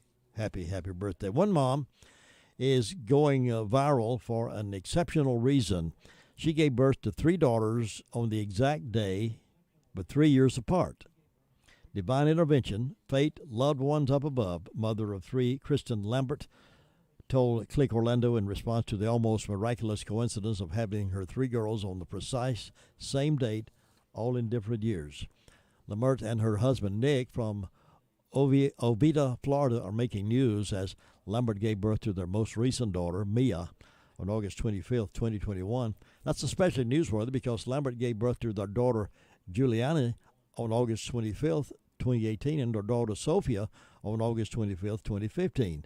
The couple said there were no plan to have their daughters share the same birth date. While some children might not like sharing their birthdays, the Lambert girls seem to love it. Sophia, her oldest daughter, according to 6 Park News reported, Sophia, her oldest daughter, kept saying all she wanted for her birthday was another sister, and that's exactly what she got. 6-year-old has no problem in sharing her special day. Quite the opposite. In fact, she thinks it's quite special to have two sisters sharing the same birth date.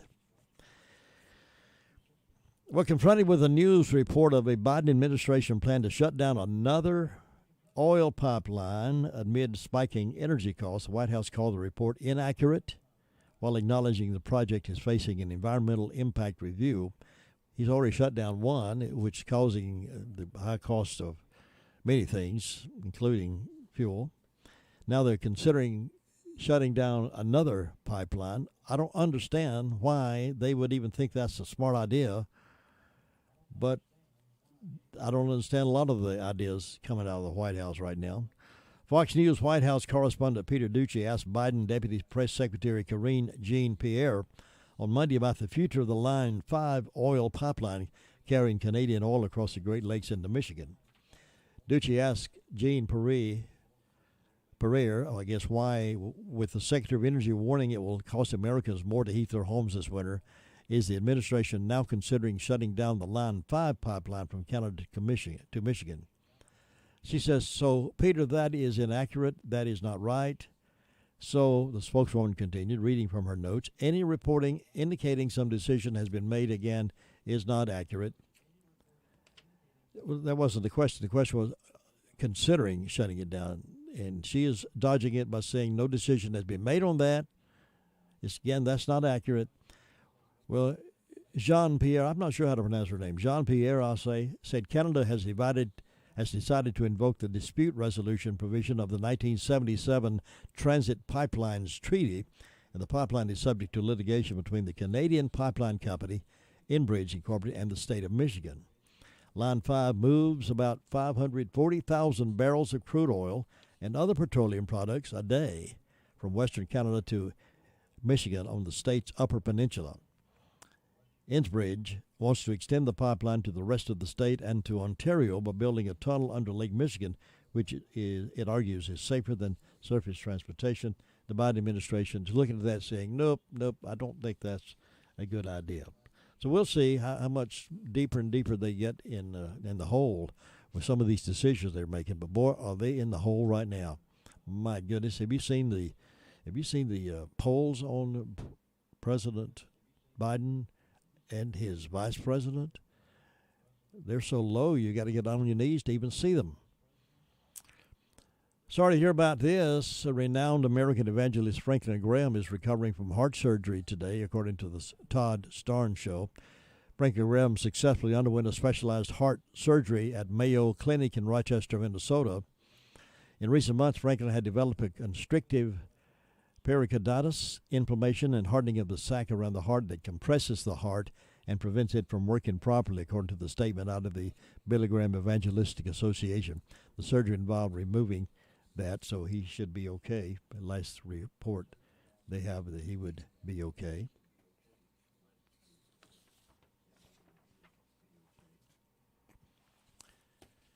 Well, the feds pull trigger, collect records on 54 million U.S. gun owners. Are you listening, gun owners, to this? Second Amendment supporters warn feds are creating a national database for those of us who own guns. Feds are collecting records on 54 million U.S. gun owners. According to this report from WorldNet Daily, Joe Biden's administration is collecting records on millions of gun owners across America. Raising concern, the anti-gun sentiment in the ranks of his appointees will deal a blow to the Second Amendment. That Biden is anti-gun is supported by the evidence of his actions, which haven't always followed the truth. The Hill reported Biden was hit with a fact check from the Washington Post recently when he repeated a false claim that the Second Amendment to the U.S. Constitution bars citizens from owning cannons, end quote. Biden claimed that the Constitution limits the type of people who could own a gun and what type of weapon. Well, David Koppel of the Independence Institute said that simply everything in that statement is wrong. Further, the National Rifle Association's Institute for Legislative Action said Biden and his Attorney General Merrick Garland, who sometimes kind of looks like a deer in the headlights, but he revealed their contempt for the Second Amendment by supporting New York's law that is being challenged in the Supreme Court. Now, how can you be contempt of the Second Amendment, folks? I mean, that's part of Americana. And they're wanting to spy on those folks who have guns, get a database on folks who have guns. That requires people to prove they have need to carry a weapon before being allowed to do so. It's not a matter of whether I need one or not. It's my right to have one. Biden's appointees, in fact, have rejected what the Supreme Court already ruled in the Heller case in 2008, that the Constitution does protect an individual's right. Now the Free Beacon reports that it has seen documents showing the Biden administration had gotten more than 54 million gun owner records already this year. 54 million gun owner records already this year. The Free Beacon is reporting, let me say that again, the Biden administration has gotten more than 54 million gun owner records already this year. Are you on that list? I don't know. Am I on that list? I don't know. 54 million, a lot of people, a lot of gun owner records. The report explained the administration is poised to drastically alter gun regulations to ensure that information on Americans who own firearms ultimately ends up in the federal government's hands. Folks, that's not wise. It's not wise at all. Those details are from documents obtained from the ATF, the Bureau of Alcohol, Tobacco, Firearms, and Explosives. The report said the ATF in fiscal year 2021 processed 54.7 million out-of-business records, according to an internal ATF document obtained by the Gun Owners of America, a firearms advocacy group, and provided exclusively to the Free Beacon. When a licensed gun store goes out of business, its private records detailing gun transactions becomes ATF property and are stored at a federal site in West Virginia. This practice allows the federal government to stockpile scores of gun records and has drawn outrage from gun advocacy groups that say the government is using this information to create a national database of gun owners, which has long been prohibited by U.S. law. Second Amendment supporters charged in the report that it appears, quote, the Biden administration is trying to keep track of all Americans who own firearms in violation of federal statutes. So you think maybe that's happening? I don't know, folks. I'm just giving you the information that's out there. You can make your own decision on this. I think this story is kind of lopsided, if I can say that. Unfortunately, the police department has nothing to do with the school system, but charges were filed against an individual who conducted a sex assault in a girl's restroom. She was suspended for reporting that sex assault in the restroom. In the latest episode of apparently outrageous school behavior following alleged sexual assaults on campus, a girl at Hawthorne Academy High in Charlotte, North Carolina, was suspended. After all, she reported an alleged assault by a boy on campus. So the latest scenario isn't likely to be going away anytime soon, as WBTV reported that her classmates staged a walkout to voice their concerns over that scenario. There appeared a crowd of an estimated 100 students outside the school in response to his handling of the case. Some students charged it was a case of blaming the victim. The girl was not identified in published reports. She had reported late last month that the sexual assault happened, and she was then suspended from class because she reported it. School officials accused the girl of filing a false report, even though the report confirmed police said a juvenile was charged with sexual battery as a result of her report. Now, WBTV said its investigative reporter, Nick Oshner, reportedly tried to obtain information officials with the Charlotte-Mecklenburg School District, who uniformly refused to comment. Superintendent Ernest Winston said in a prepared statement that appropriate action will be taken in the event any review reveals action is necessary. Winston's statement also said he was bound by law not to disclose confidential information. Well, at WCNC, There was a report that the incident was reported by two teenagers involved in a person attempting to engage in sexual contact with them within the school. A report at the Gateway Pundit explained that not only was a male student charged, he confessed to police. Now, it explained some of the background that the girl had charged a male student had been following her into bathrooms for weeks, groping her before she summoned the nerve to report it. The report noted a police report confirmed two minors claimed the suspect was attempting to engage them in sexual conduct, and that police called the mother to say the alleged perpetrator had been charged with 2 counts of sexual battery. That report in Charlotte explained that shortly after the school was notified of the incident, the victim's mother was informed by Hawthorne's assistant principal, Nina Adams, that they had found no evidence of a sexual assault and instead accused her daughter of filing a false report based on lies. When the mother confronted Adams with the fact that the police had gotten a confession to the assault from the male student, she brazenly replied, "Unfortunately, the police department has nothing to do with the school system." Is that distorted or what? What is happening out there? I'm wondering. It's 8:46, and I'll be back in just a moment. 'Twas the time of the holidays, and all through the house were to-do notes left by my loving spouse. The lights weren't hung, which she found problematic. They were still in a box somewhere in the attic. Then home from the store, my wife did appear. North Carolina Education Lottery scratch-offs in hand, and I started to cheer. 6 holiday scratch-offs to choose. What fun. I flew through my list, and now I'm done. This holiday season need not be a chore, because holiday scratch-offs are the gift that could be so much more. Must be 18 to play. Approximate overall odds of winning range from 1 in 2.95 to 9.95. Problem gambling helpline 877-718-5543. Could you use an extra $8,000, maybe $1,500 or $500? Your opportunity to brighten things up this year is here. The 2021 Rutherford County Chamber of Commerce reverse raffle tickets are now available. Only 500 tickets will be sold, and you could win $8,000, $1,500, or $500. 3 winners and tickets are available now at the Chamber office, Main Street, Rutherfordton, and here at WCAB. Our Chamber board members have them. The drawing this year will be held December 17th, live on WCAB 100.9 FM, 590 AM at 8:10, and it will be live streamed. Be a part of supporting the Chamber with your purchase of a reverse raffle ticket. Tickets are $50, and the chances of winning $8,000, $1,500, or $500 are phenomenal.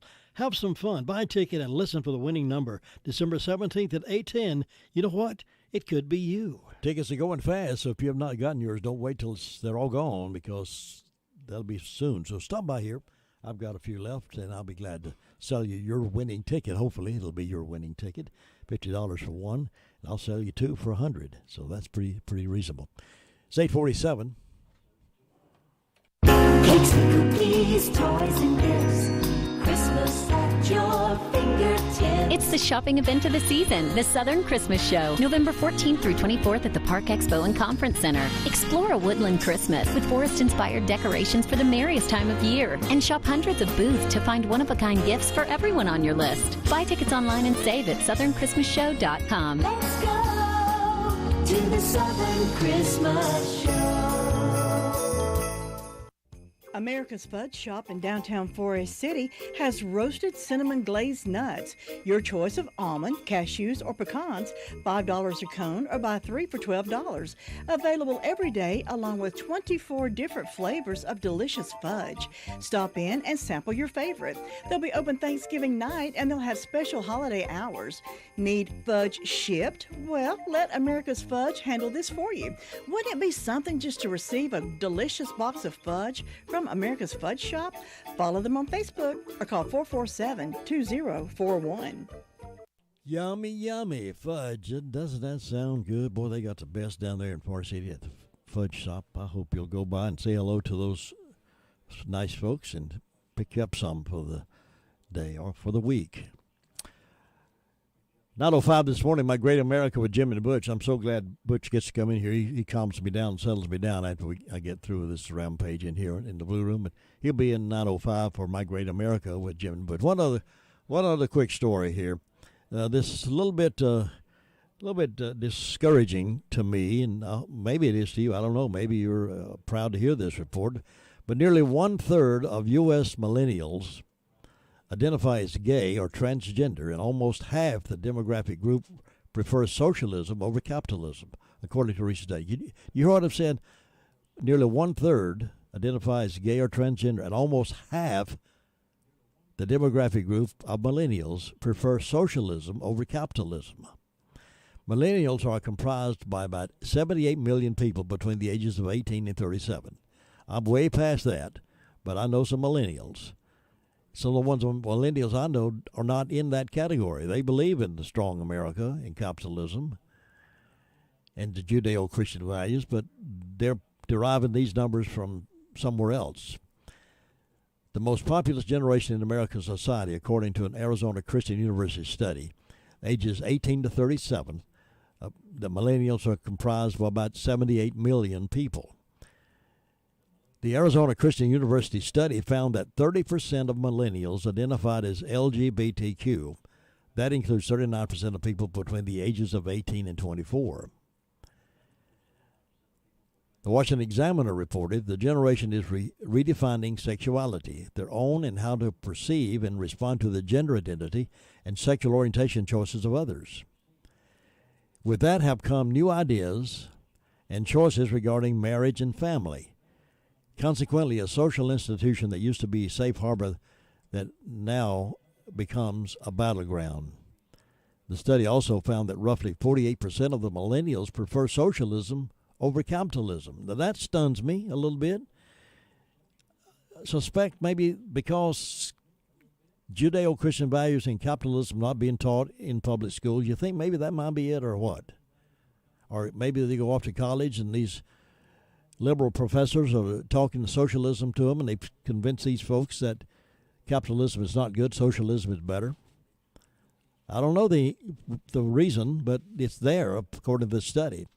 The study also found that roughly 48% of millennials prefer socialism over capitalism. Millennials said the most important issues facing the U.S. are management of the COVID-19 pandemic, 24%, climate change, 20%, racial discrimination, 20%. That's a sort of a tie. Abortion, 16%, economy, 15%. As of the millennials, those are the most important issues facing the U.S. Sexual orientation or gender identity discrimination, 10%. Issues that received less than 2% among millennials as being among the most important included religious freedom, income inequality, and support for senior citizens. Only 1/3 of millennials claim to believe in God, according to this study. 1/3 of millennials claim to believe in God. Well, I mean, you know, if you sit around and watch TV very much at night, the comedians and all these sitcoms, they're making fun of God, they're making fun of Christians, they're making fun of churches. Anybody who supposedly stands up, they're making fun of them. So if these folks, these college folks and millennials have a head full of mush, then they're going to be affected by that. Although a majority of respondents held favorable views of Jesus and the Bible, 75% of millennials viewed all religious beliefs of equal value. Arizona Christian University Cultural Research Center Director of Research George Barna authored the study results. He encouraged older generations to recognize millennials as part of our legacy to the world and empower our young adults to champion what matters. Barna wrote, I invite you to look upon our youngest adults as a group that we might be able to help navigate through the challenges in which we have immersed them. Rather than blasting them for a range of perceived inadequacies, perhaps we can support them with perspective, solutions, resources, and encouragement. What he's saying is we need to accept the fact that they're thinking way over to the left. We need to accept the fact that, well, it's okay, just whatever you want to do. If it feels good, do it. Don't pay any attention to what is the Judeo-Christian thing to do. Just don't worry about that. Do what you want to do. If it feels good, do it. That's what they're encouraging us to do, and let the millennials, you know, it's kind of like if you don't train your kids up when they're coming along, if you don't train them in the right way, then they're going to do whatever they want to do. Someone told me years ago, and I got to get out of here, told me years ago that they didn't take their kids to church because they would let them grow up and let them decide themselves if they wanted to go. I thought, now how dumb is that?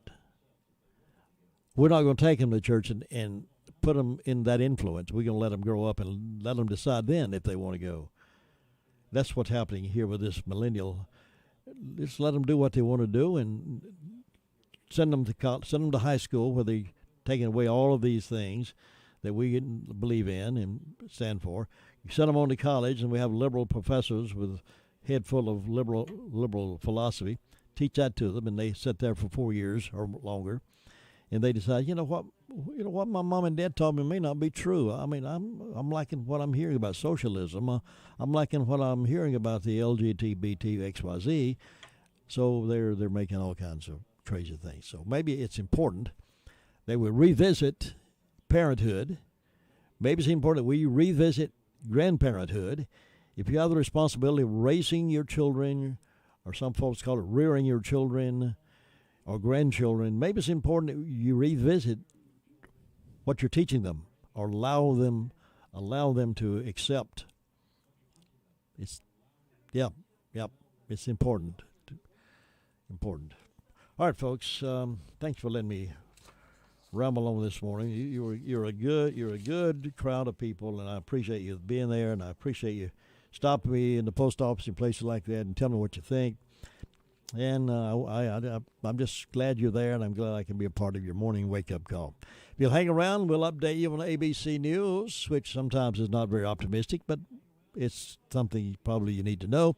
And then 9:05, Butch Malt will be in the Blue Room with me, and we'll have My Great America with Jim and Butch. Meanwhile, have a wonderful day, and I'll see you back here bright and early tomorrow morning for the morning wake-up call.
News that Pfizer could be asking for authorization for its booster shot for everyone over age 18 as soon as this week. Right now, the shot is technically supposed to be for those over age 65, those who are immune compromised, or those who live or work in high-risk settings.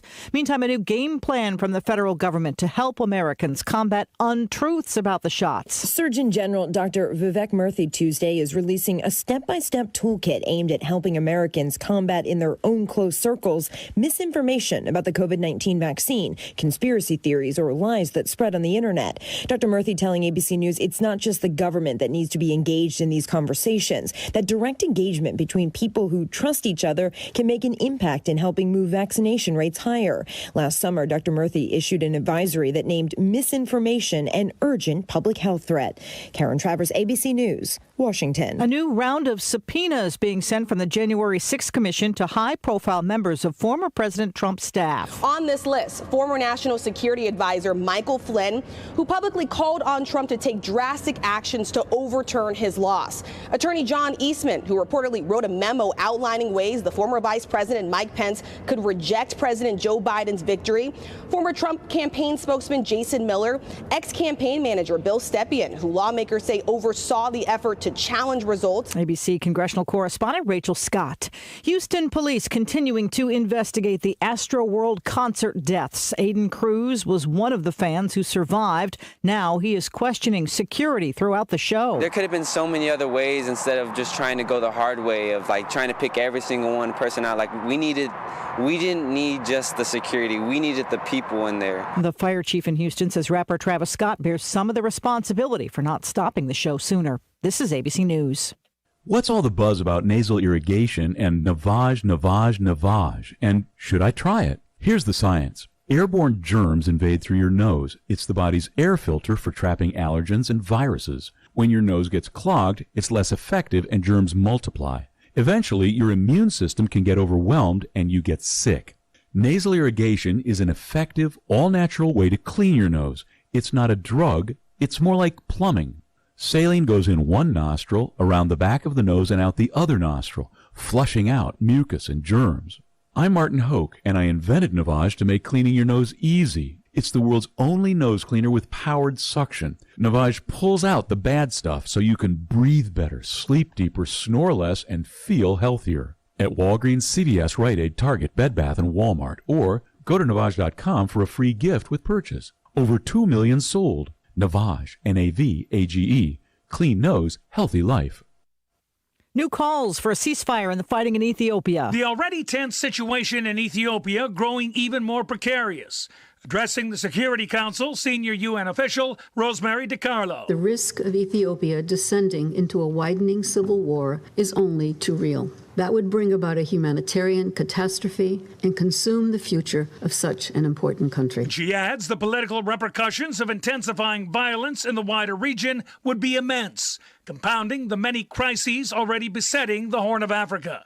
She's calling for an immediate ceasefire. Tom Rivers, ABC News at the Foreign Desk. America's oldest gun maker is moving south. In a $100 million investment that would create an estimated 856 jobs, gunmaker Remington says it will move its headquarters from Ilion, New York to Georgia. Plans are to open a new factory and research operation in LaGrange, Georgia, southwest of Atlanta. Remington is the country's oldest gunmaker. It started making rifles in 1816, but has seen slumping sales after numerous mass shootings, including the Sandy Hook Massacre in Connecticut in 2012. Derek Dennis, ABC News. Car makers are getting a new job figuring out a technological way to keep drunk people from driving. A mandate in the newly passed infrastructure package calls on automakers to come up with monitoring systems to stop drunk drivers. They could be required on cars as soon as 2026.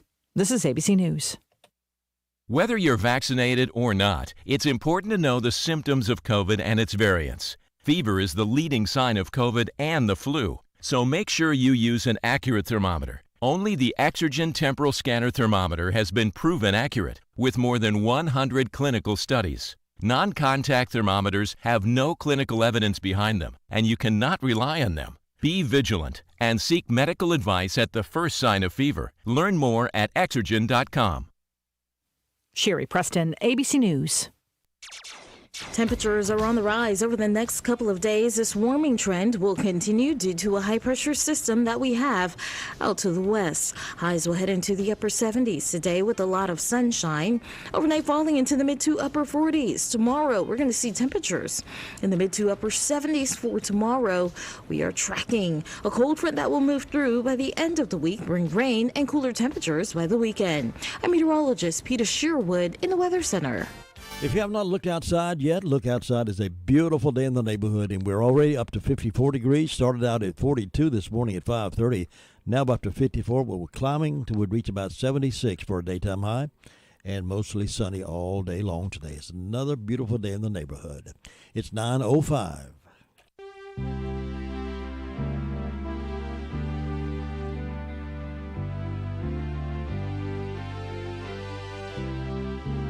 It's time now for My Great America with Jim and Butch, a conversation about positive things about this great country. And now here are Jim and Butch.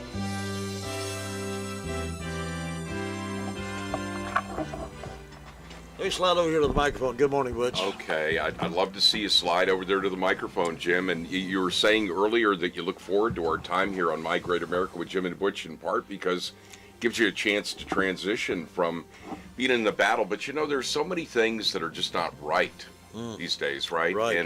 And, of course, you get up early in the morning and you're sharing with people, as you do diligently every day, you're sharing with people what the realities are in the marketplace. But we need to make sure that we don't lose heart. We need to make sure that we remember that God's got a standard. And as we apply that standard to our lives, our community, and our nation, will find that stability that we're all looking for. I was reading this morning in Proverbs, you know, such a great book. When I was growing up, by the way, I mentioned this before, we used to have a plastic loaf of bread, and in it were Bible verses. It was called My Daily Bread or something like that, and we would pull those out, and there would be a gospel verse on one side of those little cards, and on the other side would be a psalm or a proverb.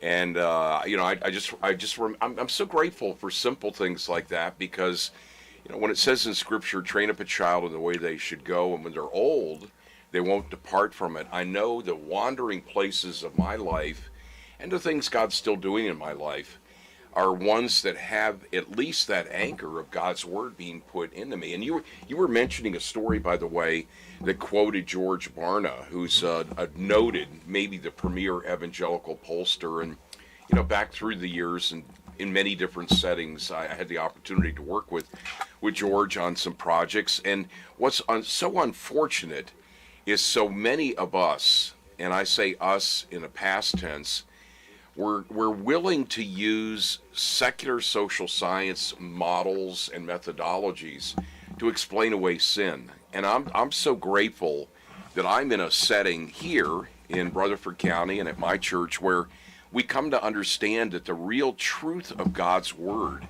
is the only standard. And, you know, it's disappointing when folks like George or others will say, well, that's just the way it is. Millennials are this way. And what has grown out of that, Jim, what has come out of that is a church in America, capital C, that is trying to be adaptive to negative things in the culture to be relevant. And, you know, I was reminded of this even in some of my readings recently and some conversations I've had. The Apostle Paul, people have taken the verse, I've become all things to all people so that I may win some. There are some pastors that put on tennis shoes and torn jeans and a t-shirt and have got a tattoo, and they think somehow that the gospel message needs that for people to have interest. God's word will bring life when it's delivered in truth. And we don't have to dress up the gospel so that people find it attractive. It's the work of the Holy Spirit in the first place. So I'm not going to get on a soapbox, but I did want to say at the outset, we will not go wrong if we let God's word penetrate our heart and influence our lives. And it says in Scripture that God will continue to do the work in us, but we have to let him. And we have to make sure that we take God's word as the authority, you know. And so this morning I was reading out of Proverbs, and I thought this is so apropos to what we're dealing with in the culture today. Proverbs 17:15 says, "He who justifies the wicked and he who condemns the righteous are both repulsive to God." Wow. And that's where we're living as a culture, isn't it, Jim? It is indeed, and that is powerful. That should be preached from the rooftops. He who justifies the wicked and he who condemns the righteous are both repulsive to God. And of course, Psalm 66:18 tells us, "If I regard iniquity in my heart, the Lord will not hear me." That is, if I know that there's sin as a nation, sin in my life personally, God will not hear our prayers. So we've got to, I'm saying, Butch, I'm sharing this with everyone, but as a nation, we have got to recognize the solutions are found in God's Word. It's not your favorite telegenic politician who's on Fox News and you say yay and hooray.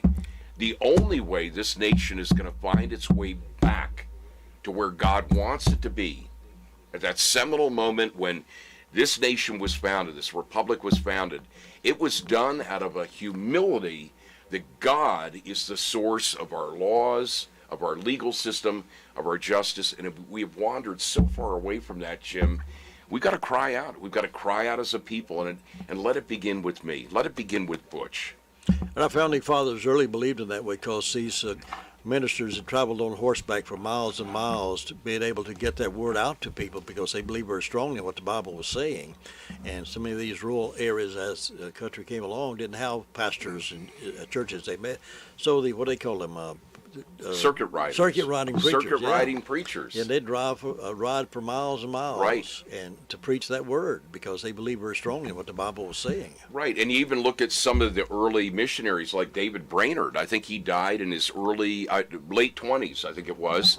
And he was ministering, I think, in upstate New York to the Native American tribes that were there. And he gave his life for the gospel to be brought. And, Jim, I'll confess this. I'm in a season right now where God's taken me to new places personally of coming to better understand all the things he wants to change in me. And we have got to, when Scripture says, teach us to number our days, so we'll apply our hearts to wisdom. They tell us that every human being on average has about 3 billion heartbeats.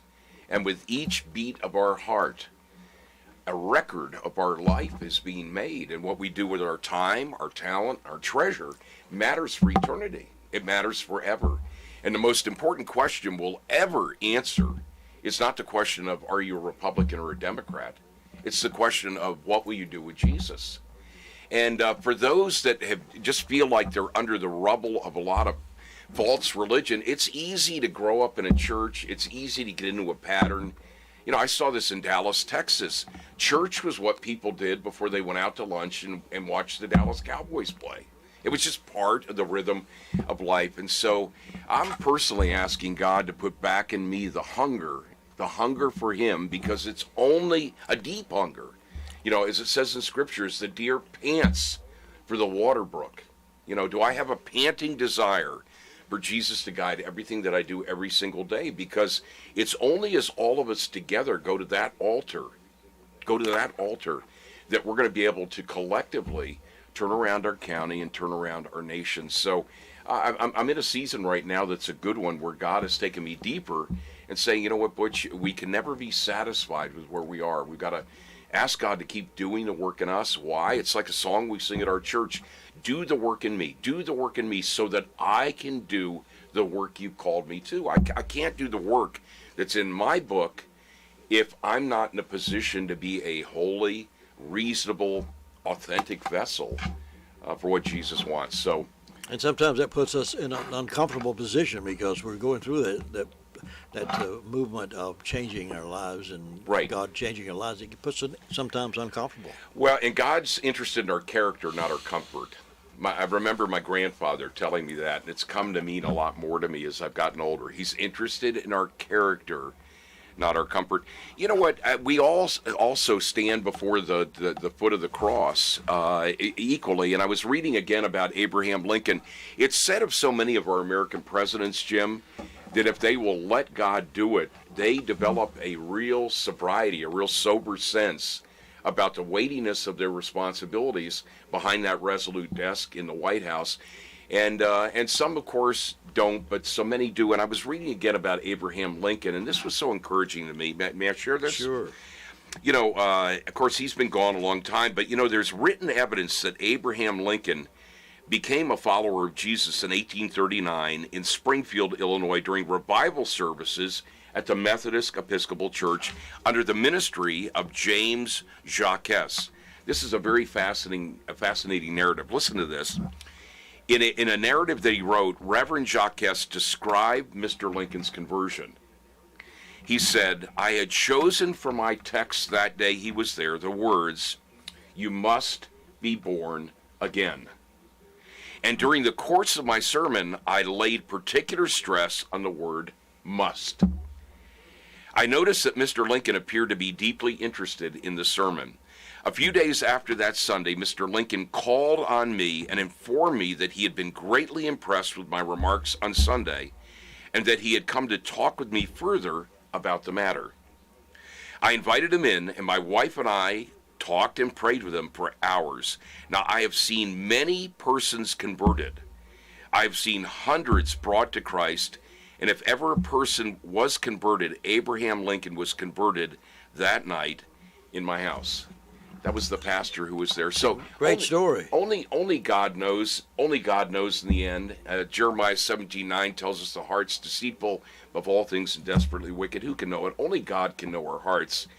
But it stirred my heart to realize that there was at least an historic record of a time that Abraham Lincoln sat in a pew and heard a sermon, "You must be born again," which of course was what was said to Nicodemus by Jesus, and that stirred his heart. So only God knows in the celestial realm who's in heaven and who's not. But what a great story! It is a great story. And that's for you, by the way. Is it? It's not a presentation, but I was going to leave this behind. This is actually very good. It's Abraham Lincoln's daily devotional. We're told by history that this is what he read every day, the verses and the scriptures and the summaries. And I actually brought that for you. Well, good. Thank you. That's for you. I like that. You know, Jim, we also on Thursday are celebrating Veterans Day, and I know you've been mentioning a couple of different things. Tell us again about one breakfast in particular. What is happening on Thursday on Veterans Day? There's several things happening all this week for veterans, but this one happens to be happening on Thursday, November 11th, 7 a.m. until 11 a.m. at the Rutherford County Annex. It's a veterans breakfast to honor and appreciate those veterans wherever you were in the military. Older veterans, younger veterans, and new veterans. It's the Rutherford County Annex, North Main Street, Rutherfordton. It's hosted by the Rutherford County Republican Party, and anybody that's a veteran is invited to come. There'll be plenty of food for them and plenty of recognition. I hope it'll be well supported. You know, it's where I met Dick McCallum for the first time was at that Rutherford County breakfast, and we had a couple of years ago, we had with my friend Douglas MacDonald, who we're so grateful that he was able to get his veterans benefits because of some disability that he had because of his service in Vietnam and exposure to Agent Orange. But I remember that's where I met Dick, and I shared the story about having exposure to Barack Obama, and he sat riveted while we talked. And then apparently a couple days later, he was in a public setting and made reference to some reformed Democrat that he had met in the county. And a couple of people came back to me and said, "Was that you?" And I said, yes, it was. So, folks, if you can, please come out. Bryson Smith, dear friend, head of the Republican Party locally, along with others, would want to encourage you, if you're a veteran, please come and be honored. And if you're somebody that wants to honor veterans, it's a great opportunity for you to do that. Now, Jim, this morning I was just reflecting. Let me say this before you move on. No one is going to try to talk anybody into joining the Republican Party. Right. It's just an appreciation for the veterans. So you can be any political persuasion and still come and not feel like you're being intimidated by the Republicans. Republicans, Democrats, independents. It's a time for all of us to come together and honor the veterans who put themselves so often in harm's way in defense of the liberties that we know are predicated on God's Word. Jim, I was doing a little bit of research about what's happening with the greatest generation, the World War II generation. This is so interesting. They are dying quickly. According to the U.S. Department of Veterans Affairs statistics, only 240,329 of the 16 million Americans who served in World War II are alive in 2021. Let me say that again. There are about 16 million Americans that served in World War II. That incredible global conflict. Of that, less than 250,000 are still alive. And now the other thing that's interesting is that assuming that D-Day veterans had about the same percentage as those who have died in the United States of the total veteran population, it's estimated that there are only about 2,500 D-Day World War II veterans that are still alive in the United States. And so, it's a time to give honor. It's really a time to give honor to those who have laid down their lives. And it's been men and women. I've heard some very compelling stories of women through wars who have been there in harm's way. Vietnam has scores of stories about frontline medics and nurses that were right there in the thick of the battle. So we do well to remember, we do well to honor, we do well to encourage those who, in defense of the liberties of this nation and democracy around the world, have put their life in harm's way and done it with joy, with commitment. And in the past, so many of the ladies who went in the service served in clerical positions or maybe medics or something like that. Now, women are going in the actual firing of the hot spots of the world. So they're part of the military now in strong force. Right. And it reminds me, too, of so many Israeli friends that I have. And, of course, there's a compulsory military service in Israel for both men and women, and they have women in the Israeli army, the IDF, that are part of combat units. I know one that's part of a unit that's up on the northern border around Haifa and then up there by the Golan Heights. And, liberty is not free. Freedom is not free. And we do well to remember, too, Jim, what is it that we're really celebrating when we celebrate our veterans and celebrate our country? I think of how it was not too long ago that East and West Germany, were bifurcated, separated by that wall. And I was reading this incredibly inspiring story. Let me share this with you. From 1961 to 1989, this is in the spirit of remembering the freedoms that we have in America that so many nations around the world have not had. We're spoiled. We're gorged on the blessings that God has given us. And he expects us to remember that we're to be there to sacrifice for the freedom that's not been given by a political party, but the freedom that comes from understanding God's word. Listen to this story. It's about someone named Peter Fechter. From 1961 to 1989, Jim, the ghastly palisade known as the Berlin Wall divided the city of Berlin. It sealed off the only escape hatch for people in the communist East who wanted freedom from the West. No warning was given before August 13, 1961, when East German soldiers and police first stretched barbed wire and began erecting that infamous wall that was there. And Jim, it's interesting because there's this incredible image that became iconic around the world of a young, apprehensive East German soldier glancing about as he prepared to let a small boy through the barbed wire. It was a soldier, a young soldier, and it was a picture that went around the world. No doubt the boy had spent the night with friends and found himself the next morning on the opposite side of the wall from his family, but the communist regime ordered its men not to let any single person, man, woman, or child, pass. The photo's inscription explains that at that very moment, a superior officer noticed what the soldier was doing and immediately detached him, and no one ever knows what became of him after that. Only the most despicable tyrants would ever punish a man for letting a young boy be rejoined with his family. It's estimated about 234 people died at the Berlin Wall. Most of them were killed in the infamous death strip. It was right next to the main barrier, which the East Germans packed with guard towers, dogs, explosive devices, and tripwire machine guns. To do what? To keep people who were wanting to find their freedom, which we so lavishly enjoy in this country. The communist regime cynically referred to the barrier as the anti-fascist protection wall. They were telling people, those fascists on the other side in West Berlin, we're protecting you from them with the dogs and the mines and the bombs and the barbed wire. Like millions of others, a strapping 18-year-old bricklayer named Peter Fechter yearned for so much more than the stifling dreariness of socialism. He had the courage to risk his own life to surmount that hideous barrier one day. It had been only up for a year when Fechter and his friend Helmut Kulbik hatched a plan to escape. The two young men decided to cancel and conceal themselves in a carpenter's woodshop near the wall and watch for an opportune moment to jump from a second-story window down into the death strip.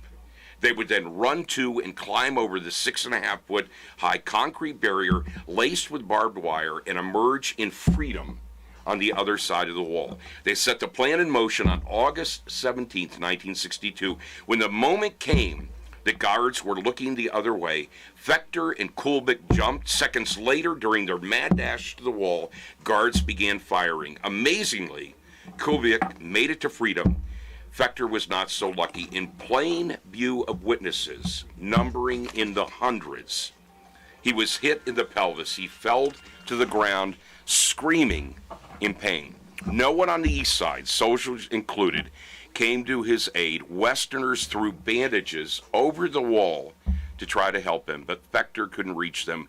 Bleeding profusely, he died alone an hour later. Demonstrators in the West Berlin shouted murderers at the East Berlin border guards, who eventually retrieved his lifeless body. Jim, freedom is not free. It's not free. And in a land that is filled with so much milk and honey here in the United States, we dare not forget what people have done, what people have risked, what people have set about to pursue for the freedoms that we can so easily take for granted. And this morning I got up with a heart that was filled with a deep desire to remind all of us, starting with myself, we cannot take for granted. In one generation, everything we hold precious and dear in this nation can be lost, and our lives will be gone if Jesus tarries. But what about our children, and what about our grandchildren, and what about the progeny? What about the legacy? What are we going to do on our watch, and how will history record here in Rutherford County the activities of Jim Bishop and Butch Maltby and anyone who's listening here today? We have a solemn, deep responsibility that ought to bubble up in conviction about what we do with our lives to make sure that our freedoms are not ones that just evaporate. And taking it for granted is one of the things that it really bothers me when folks take these kind of things for granted, take our history for granted, take our veterans for granted, those who gave their lives and family members were lost because of it. When we take those kind of things for granted, it bothers me that we don't respect that more and try to relive, or not relive, but keep it kindled in the hearts and minds of this next generation. Because the next generation could care less if we don't inspire in them the true foundation of what America is all about. Absolutely. And Jim, I'll never forget, as we come to the end of the program here today, South Morrison Elementary School in Newport News, Virginia, that Tidewater area of Virginia with so many different military bases, Fort Eustis, Fort Monroe, Langley Air Force Base, the Naval Shipyard, high military area. I still remember being in elementary school during the Vietnam War, and those times, and it happened more than once, where someone would come to a classroom because a father had died. Mm-hmm. And so we dare not ever forget all the sacrifices that have been made. And so today, as with every day, let your light so shine so that people can see Jesus in you. And let's remember, it's not a political party that's going to be our salvation. The only hope for this nation, the only hope for us individually, is going to be found in a personal, dynamic, growing, authentic relationship with Jesus. And as that happens, and we lock arms in common purpose, we inquire of God, as it says in John 5:30, Jesus only did what God directed him to do. As we do that together, we can see this listing ship righted again and taken to the quiet harbor that we all long for. My heart desires that happens. Me too, Jim. God bless America. God bless America.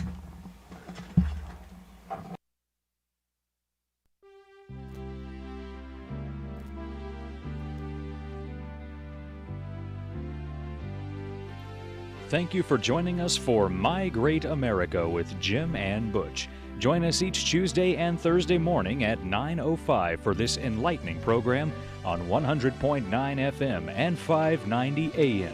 It's My Great America with Jim and Butch.